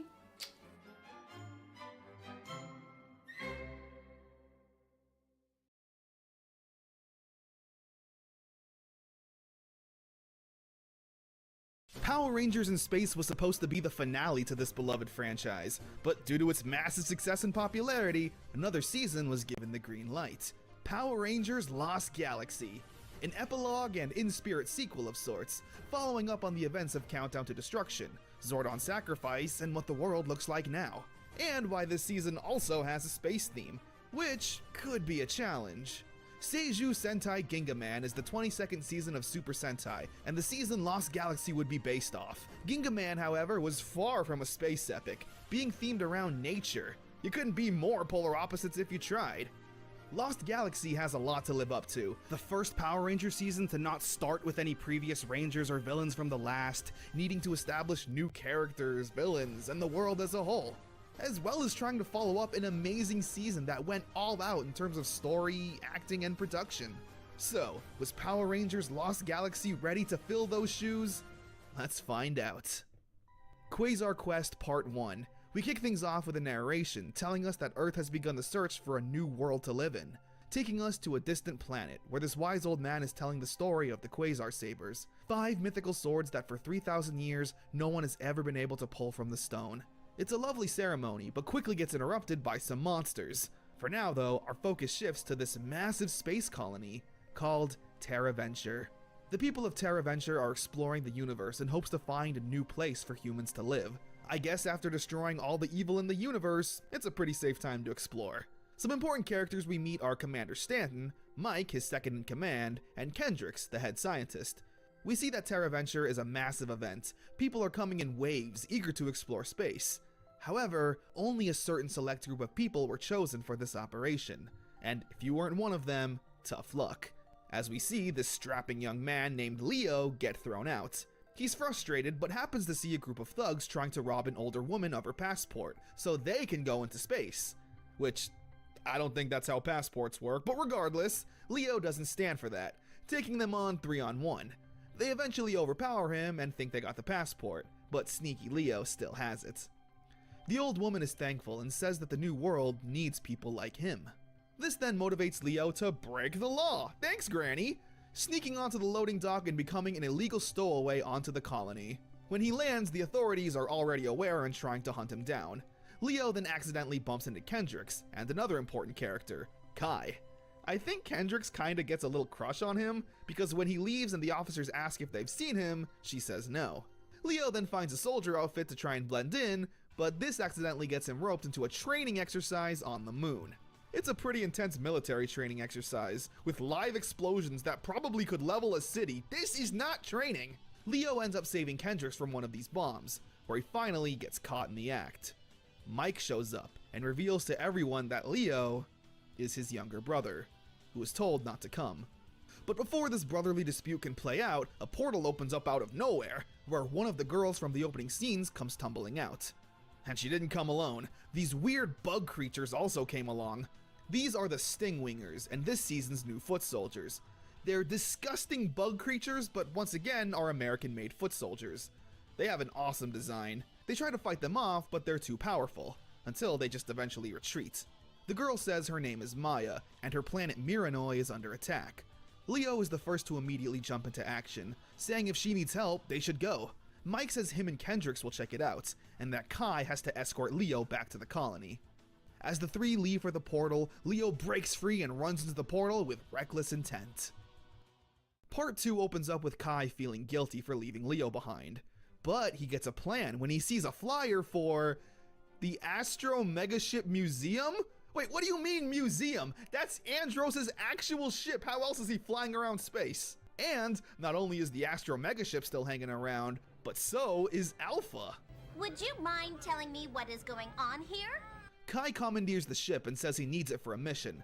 However, the ship's mechanic Damon doesn't buy it, saying he needs to see some paperwork.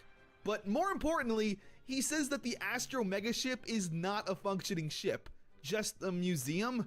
Brother, you're a mechanic! You would not be needed here if this wasn't a vehicle of some kind. Kai tells him about his friends, and Damon, just being a nice guy, goes with it. Also being the only one competent enough to fly the ship, despite not even thinking it was real 30 seconds ago. Also, Alpha can't fly it for some reason, whatever. They all make it to Mercruy and confront this big baddie. His name is Furio, and he wants the sabers. A big fight then breaks out. However, once again, our heroes are overpowered. The Stingwingers are just too much. But right before Furio lands a strike, Mike reaches for the Quasar Saber and pulls it from the stone, landing a strike onto Furio, where Maya, Kendricks, Kai, and Damon all find the courage to try and pull the swords for themselves.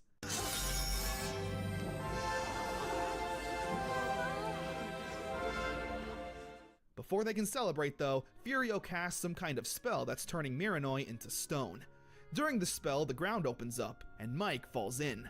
Leo tries to pull him up, but Mike says he can't hold on for much longer, instead telling Leo to grab the Quasar Saber.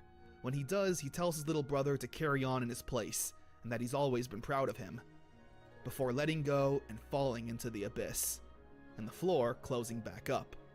Leo is immediately filled with anger, but before he can do anything, the sabers get a surge of power.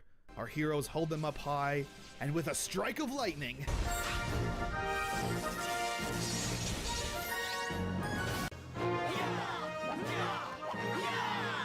our heroes get transformed into the Power Rangers. As is tradition, they lay the smackdown on the Stingwingers, with some really impressive choreography, I might add. The Power Rangers seem to have an animal connection, with the helmets all bearing a respective beast. Kai is the gorilla and uses a lot of powerful single strikes, while Damon is the condor and does more attacking in the air. As for the suits themselves, I don't know if this is an unpopular opinion, but I love them. My favorite Power Rangers suits have a nice balance of the primary color and white, and we haven't seen helmets designed to look like an animal since Mighty Morphin. The Charlie Brown zigzags, while sure, are kinda weird. I always loved it. These are some A-tier suits in my opinion. However, the Rangers' victory is short-lived, as they still need to escape the planet before becoming petrified. They hop aboard the Astro Megaship and Damon flies them to safety. Maya then gives a very powerful speech, saying how they were chosen to be heroes, and how it's their duty to protect the world. We've been chosen to be Power Rangers. With Leo being the only one looking disappointed, since he wasn't chosen. Mike's the one who pulled the sword. The episode ends with a little teaser of a very disgusting looking creature. What the hell is this?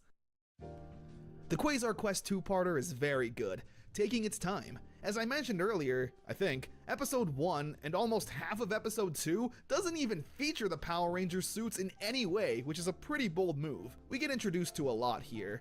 I didn't even mention Bulk and Professor Phenomenus. They were shown to be able to travel onto Terraventure, but they felt like they were forgetting something. That something being Skull, who comedically is sleeping in. The reason for this though isn't sad, luckily. Jason Narvi just wanted to pursue a college education and left the show. It's not like it matters anyway. Bulk and Phenomenus probably show up maybe 2 more times this entire season.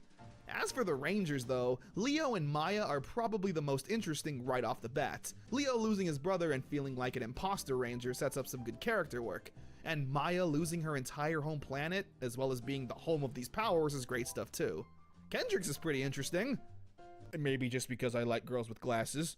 As for Kai and Damon though, they unfortunately come off as the least interesting, not really having much character yet. Oh wait, we haven't even talked about the Lost Galaxy theme song.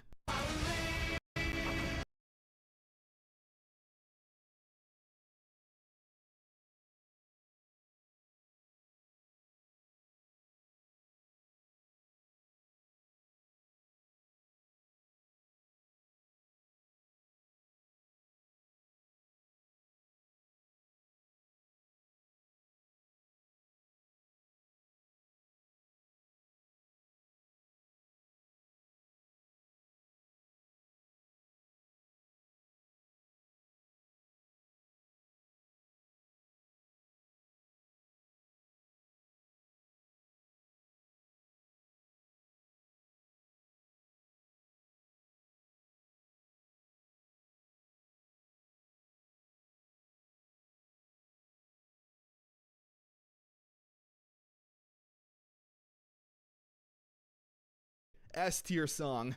You also might be wondering, why are there monsters? Didn't Zordon's sacrifice purge the universe of all evil? Well, yeah, I don't know, you're absolutely right.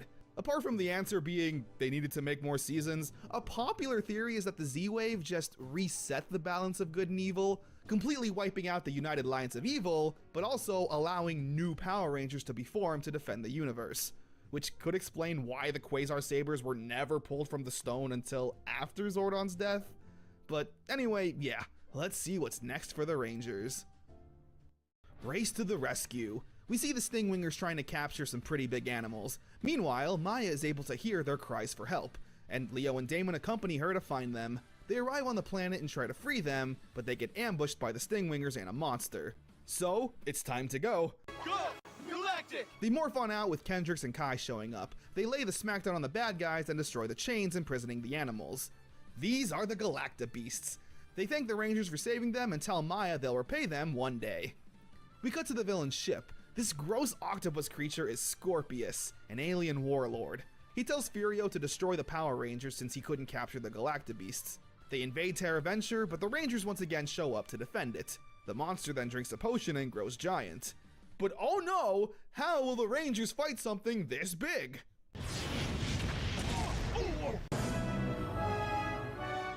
Yup, as you could guess, the Galacta Beasts show up to help. They blow up the monsters and have some big help in the future.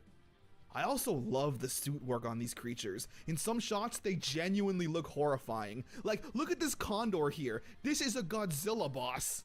Rookie in red. We see Leo training by himself in the woods, frustrated and saddened about his brother. He hasn't come to terms with himself with what's going on, and is beating himself up, saying he'll never be as good as Mike.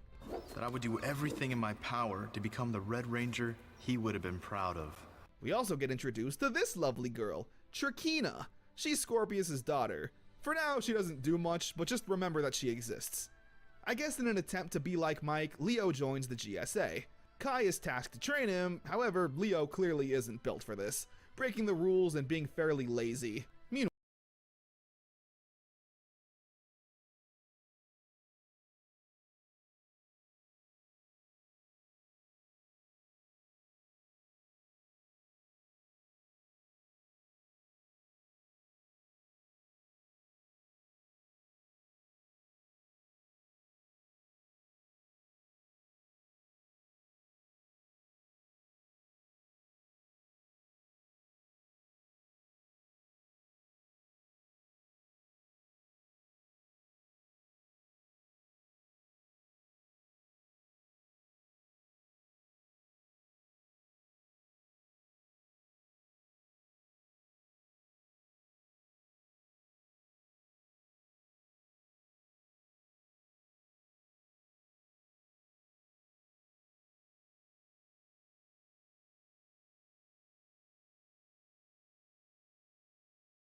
Meanwhile, Furio meets up with an arms dealer who's in possession of some artifacts. The trans daggers. They're powerful weapons that were thought impossible to be in possession of, so he tasks him to steal the Quasar Sabers. The main focus of this episode is Leo. He mistakenly leaves the GSA's weapons door open and the enemies ransack it. Not only that, but the monster is actually also able to steal 4 of the Ranger Sabers, where Leo has to learn to accept responsibility and get the Sabers back. Not only that, but also gets his hands on the trans daggers. Yeah, that's right, Power Rangers believes in trans rights. And trans lefts. Boom! They are daggers that can transform into different styles of weapons, like a blaster or a claw. They destroy the monster and use the Red Line Galacta Beast to when the monster goes big. And Leo resigns from the Force. Homesick. Terra Venture gets an intruder alert when someone starts hacking and messing with the ship's controls. When they find out who it is, it's this kid, saying he wants to go home. Damon deduces that he doesn't have a uniform or ID, which means he snuck on board. They video call the kid's mom and he says he just wanted to go on a space adventure. But Commander Stanton explains that Terra Venture is on a one-way trip to find a new world. So this kid is stuck here and will never see his mom again. Oh, honey, I'm never gonna see you again. Jesus Christ, that's pretty sad. Damon takes him under his wing to work as a junior mechanic. Not a lot happens. Furio and the monsters attack, and this kid uses his hacking skills to trap them in the elevator before they gain control of the ship. We do get something important though. The Rangers use the power of their trans daggers to imbue the Galacta Beasts, transforming them into robotic versions of themselves. You know what this means, play that music!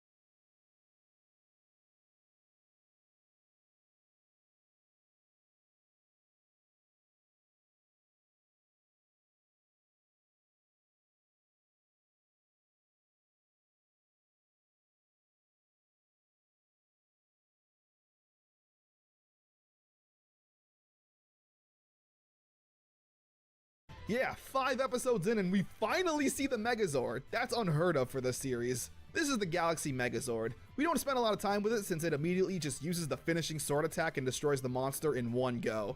But I love this thing. It's super colorful and stands out. I love the animal heads on the shoulders and the chest piece looks powerful. And this was the first ever Power Rangers toy I ever remember getting for my birthday. Yeah, you're looking at the same exact figure I got back in 1999. I love it. The Lights of Orion.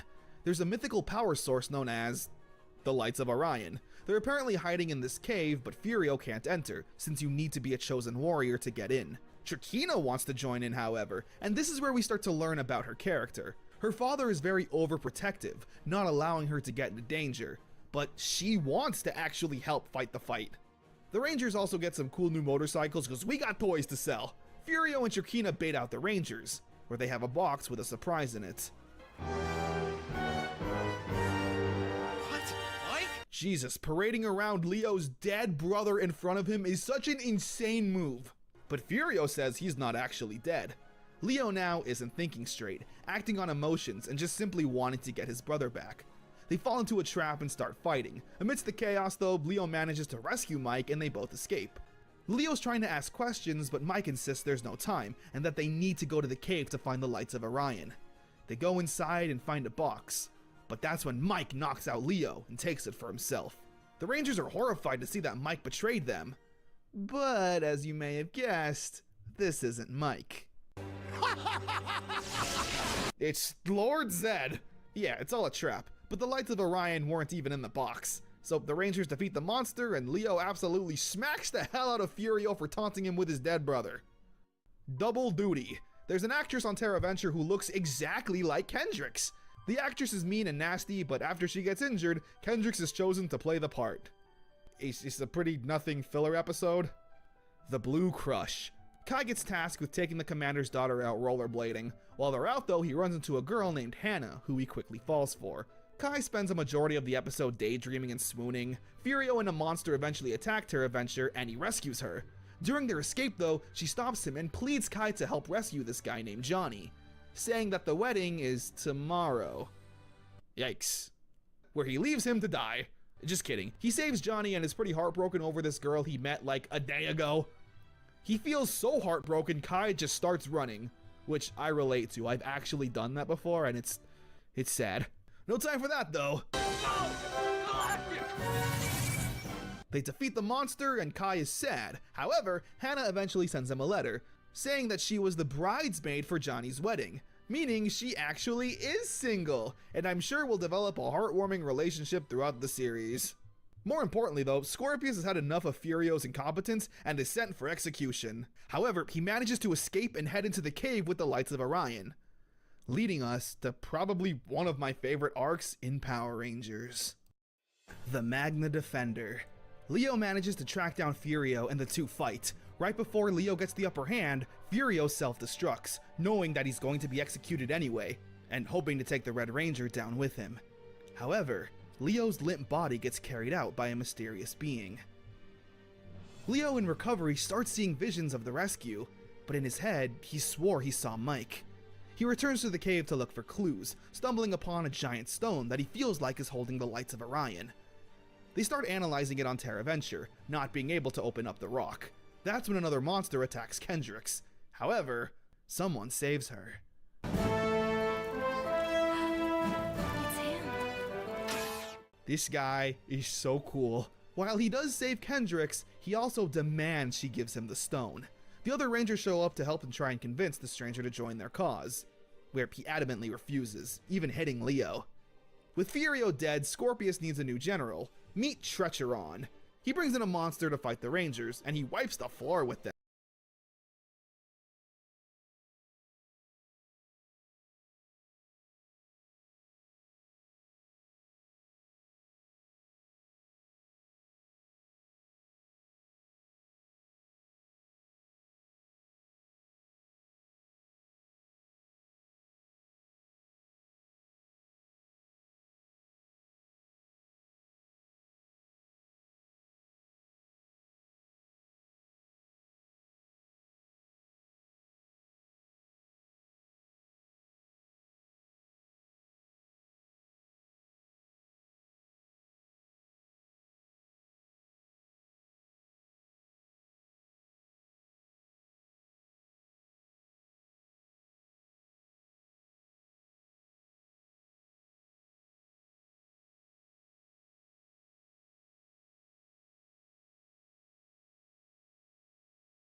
Now in possession of the rock.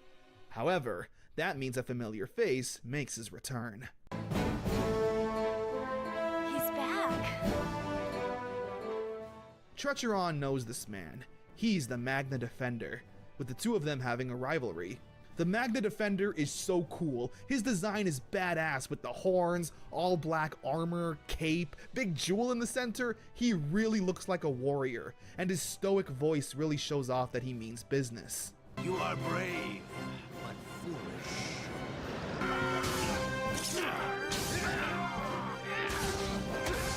Destroying everyone all by himself. This is easily the best 6th Ranger introduction so far. The Magna Defender comes off like such an ass kicker who you don't want to mess with. He explains how him and Trecheron know each other. They were both looking for the Lights of Orion, and in his weakened state, Trecheron took advantage of him and split open the Earth, trapping the Magna Defender inside, until he found a way out. The two have another fight while the Rangers summon the Megazord to fight the monster. When they're done, they come back down to help the Magna Defender, but Trecheron uses this time to escape.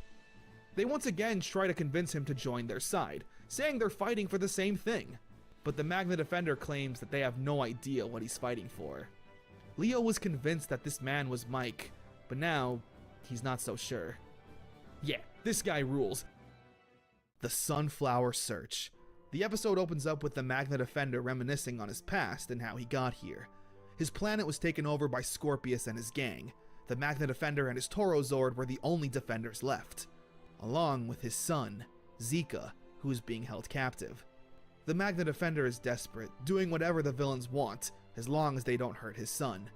They blast at the Magna Defender, and he goes down, the villains laughing and torturing him. They let his son go, but Zika pulls out a dagger, proclaiming he'll save his dad, and charges at Scorpius, where Scorpius blasts him and ends Zika. Zika, please! No! Get out! No! It is such a genuinely sad scene. You feel his pain throughout the entire flashback. Meanwhile, Maya is telling everyone that the sunflowers represent something about beauty and life on her planet. The villains overhear this and send down the same monster that held Zika captive to go down and destroy all the sunflower statues. Okay, it's kind of a desperate plan, but whatever. The Magna Defender of course shows up to fight. However, he's more reckless than usual, seeing that same monster from years ago. His blasts are going everywhere, endangering the people of Terra Venture, but the Magna Defender is only focused on himself. The Rangers try to talk some sense into him, saying he's putting innocent lives at risk, but again, he doesn't care. As they all chase down the monster, he grabs hold of a little girl. He tells the Rangers to put down their weapons, and they do. But the Magna Defender, he tells the Rangers to put down their weapons, and they do. But the Magna Defender tells the Rangers to put down their weapons, and they do.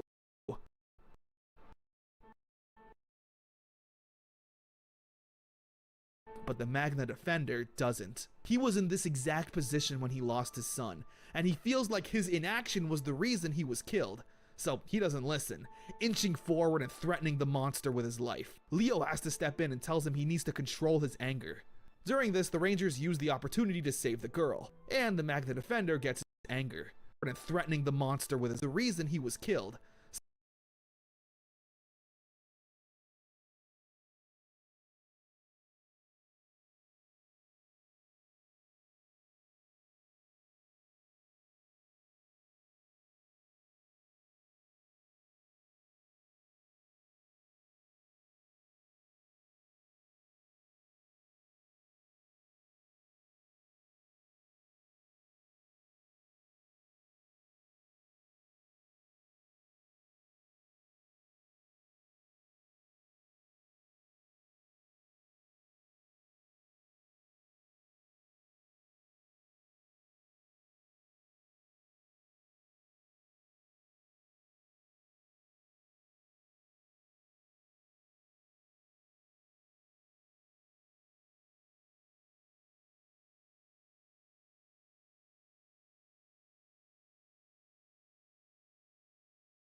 So he doesn't listen, inching forward and threatening the monster with his life. Leo has to step in and tells him he needs to control his anger.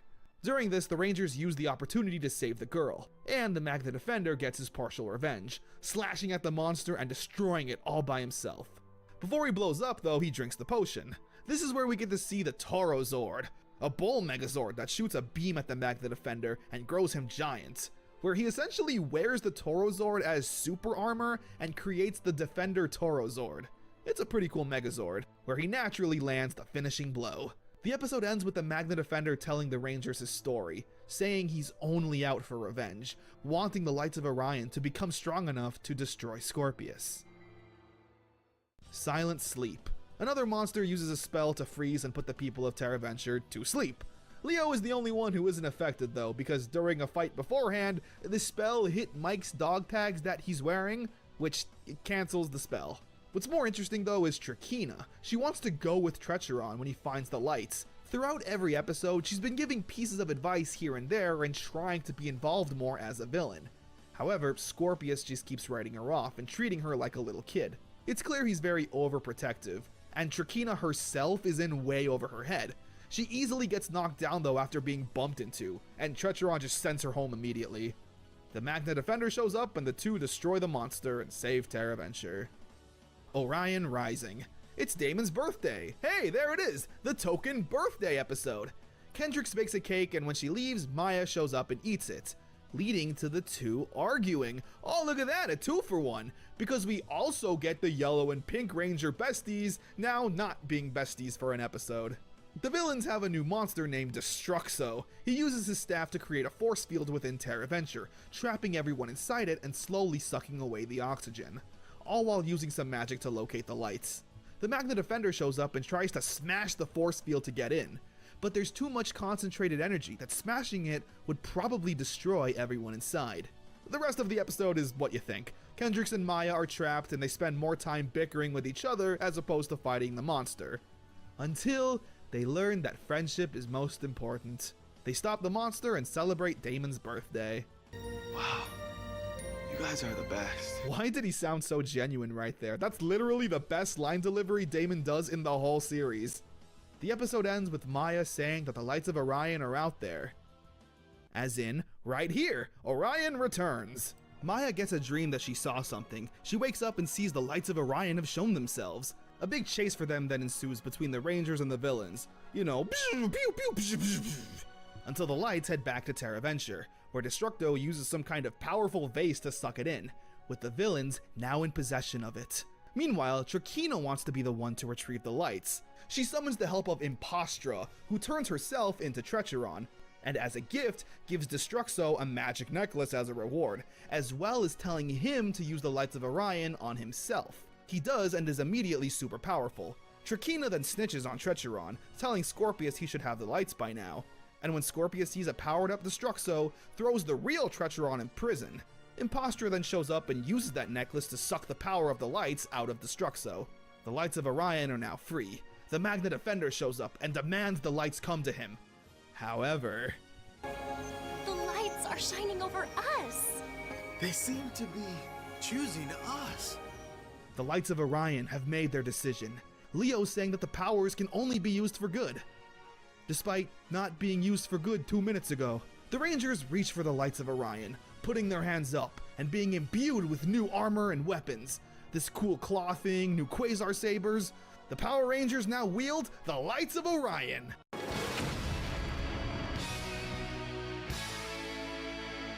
Oh my god, this is such a great scene. Again, the music is really what sells it.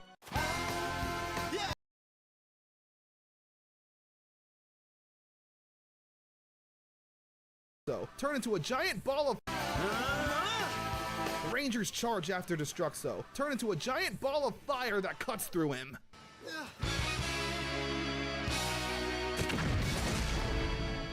The episode ends with the Magna Defender being upset, and even weakened for some reason, having fits of crippling pain throughout the episode. Shark Attack. Two of Trecheron's most loyal generals, who are sharks, inform him that the reason he's in prison is because Trakina betrayed him.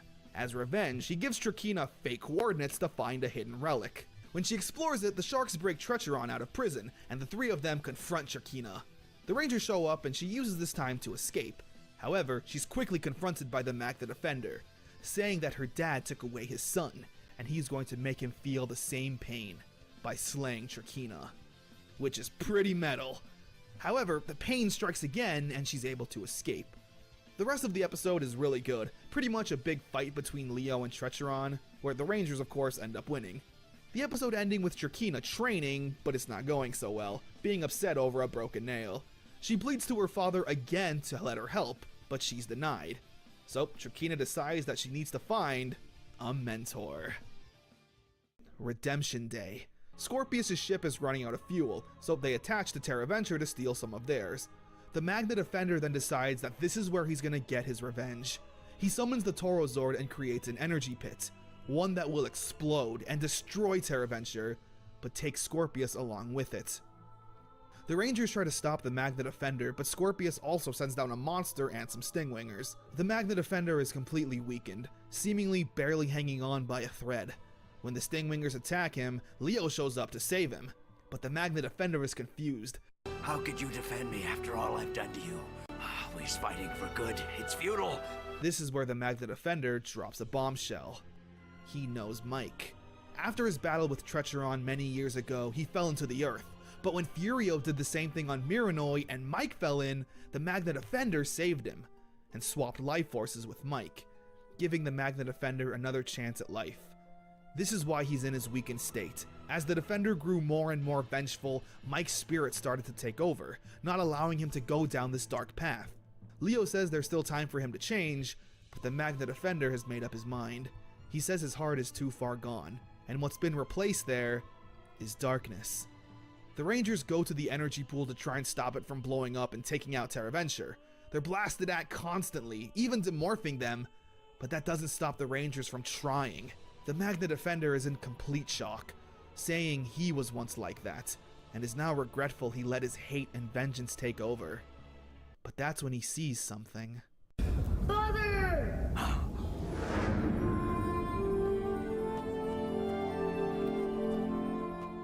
Zika is walking towards him. It's not really Zika though. The Magna Defender isn't long for this world anymore. He believes his heart doesn't have any good, only hate. But that's not true. There's still hope and good in there somewhere.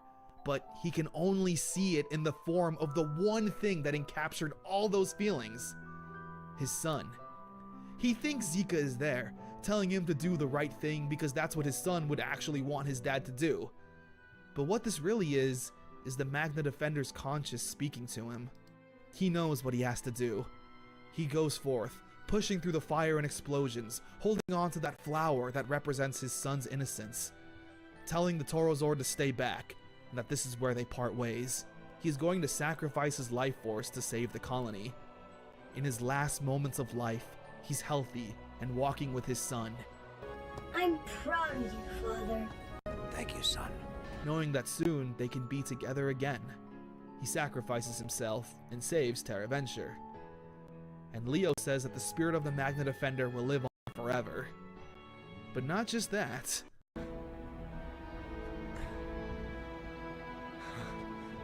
Mike? Mike is alive, restored to life since it was technically Mike's energy in the suit, and the brothers are finally reunited, closing out the Magna Defender arc. This honestly holds up and is one of the best Power Rangers arcs ever, as I said. The Magna Defender is such a cool character, an anti-hero of sorts, with a backstory you kinda rooted for. When I was younger, I honestly hated the Rangers during this story. I wanted the Magna Defender to get his revenge for his son. I felt so bad whenever he couldn't get the lights. Some of the arc is a bit fillery, but when it hits hard.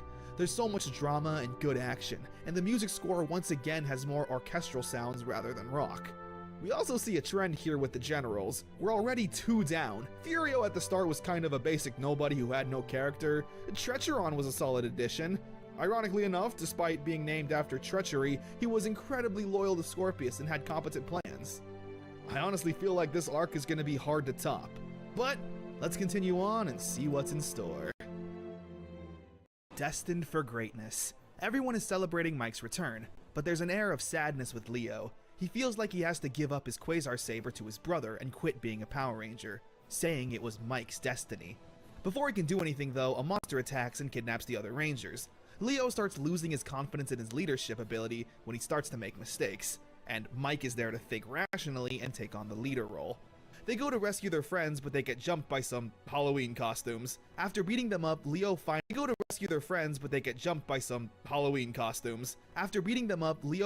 tells Mike that it's his destiny to be the Red Ranger. But Mike doesn't accept that, saying maybe it was his destiny to pull the sword and give it to Leo. After more Big Brother motivation, Leo strikes down a monster unmorphed and seemingly gets his confidence back.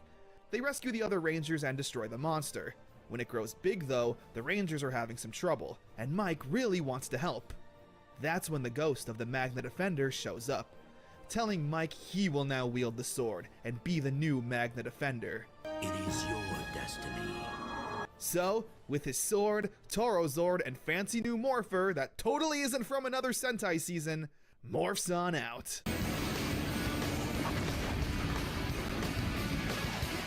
This is unbelievable! He summons the Torozord and destroys the monster, with the Rangers now having a new ally. I really like this. A 6th Ranger that's been there since episode 1. I don't think that's ever been done before or since. Stolen Beauty. Drakina asks her magic mirror who's the most beautiful woman. When it says there's plenty of pretty girls on Terraventure, she sends down a monster to steal their beauty. Okay. She boards the Terraventure and takes on a human form, with everyone simping over her. Why? Just because she's super hot? Oh, okay, I get it. We then cut to a cantina and see Bulk and Phenomenus. They catch up with Mike saying they were in the science department, but their funding got cut and now they flip burgers. Rest in peace. Trakina shows up to seduce Mike and tries to poison him. The entire episode is just that. Stupid sexy human Trakina stealing all the girl's beauty with Mike simping, but eventually figuring out what's going on. Then he kills the monster. What's going on? Trakina stealing all the girls beat him. The entire episode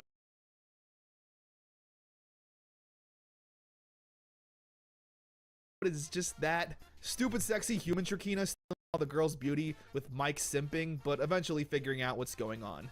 Then he kills the monster. The ending, though, is important. Scorpius says that it's time for Trakina to enter the cocoon. This will shed her of her mortal beauty and transform her into a full insect like her father. Trakina is scared and doesn't want to do it, but her father doesn't take no for an answer. She breaks free from his grasp and escapes the ship, now on the run. The rescue mission. This episode is something else. Terra Venture gets a distress call from an alien ship, saying the crew members need help. The head honchos on Terra Venture discuss this matter, but dismiss it, saying it'll throw them off course. Mike steps in though and makes a good point. He says that it's not in their guidelines to help anyone, but it shouldn't have to be. Helping should just come natural. What makes the episode so interesting is that it's barely a Power Rangers episode. The GSA board the ship and try to extract the aliens who need help, with Leo accompanying them. They really take their time here. It feels more like a horror movie, with aliens being the obvious inspiration. To add to the horror, when the GSA find the crew members, they're already dead. That SOS went out a while ago, but Terra Venture just got it. Kai then notices a heat signature that's chasing them, and it's moving at an inhuman pace. There's a monster on this ship. But not your typical pudgy pig. No, this thing is actually scary, barely making out its full shape with how fast and hectic its movements are, and making disgusting noises. There's sharp teeth and sharp claws. It slowly hunts down the GSA one member at a time, with some of them having panic attacks and freaking out. I really love the creativity with this episode. It's so dark on this ship, giving us that same claustrophobic feeling. Now, while this monster is terrifying and strong in a vacuum, is it really stronger than the lights of Orion? You know what I'm saying? Like, the Rangers show up to help the crew members out, so why not just use the lights to blast through him like they've been doing? I'm just kidding. I know the episode would only be like 3 minutes in that case. They gotta use their human smarts and abilities to trick the monster and send it into the vacuums of space. They all make it out safe and alive, with Leo and Mike finding a book, and taking it back to Terra Venture. The Lost Galactic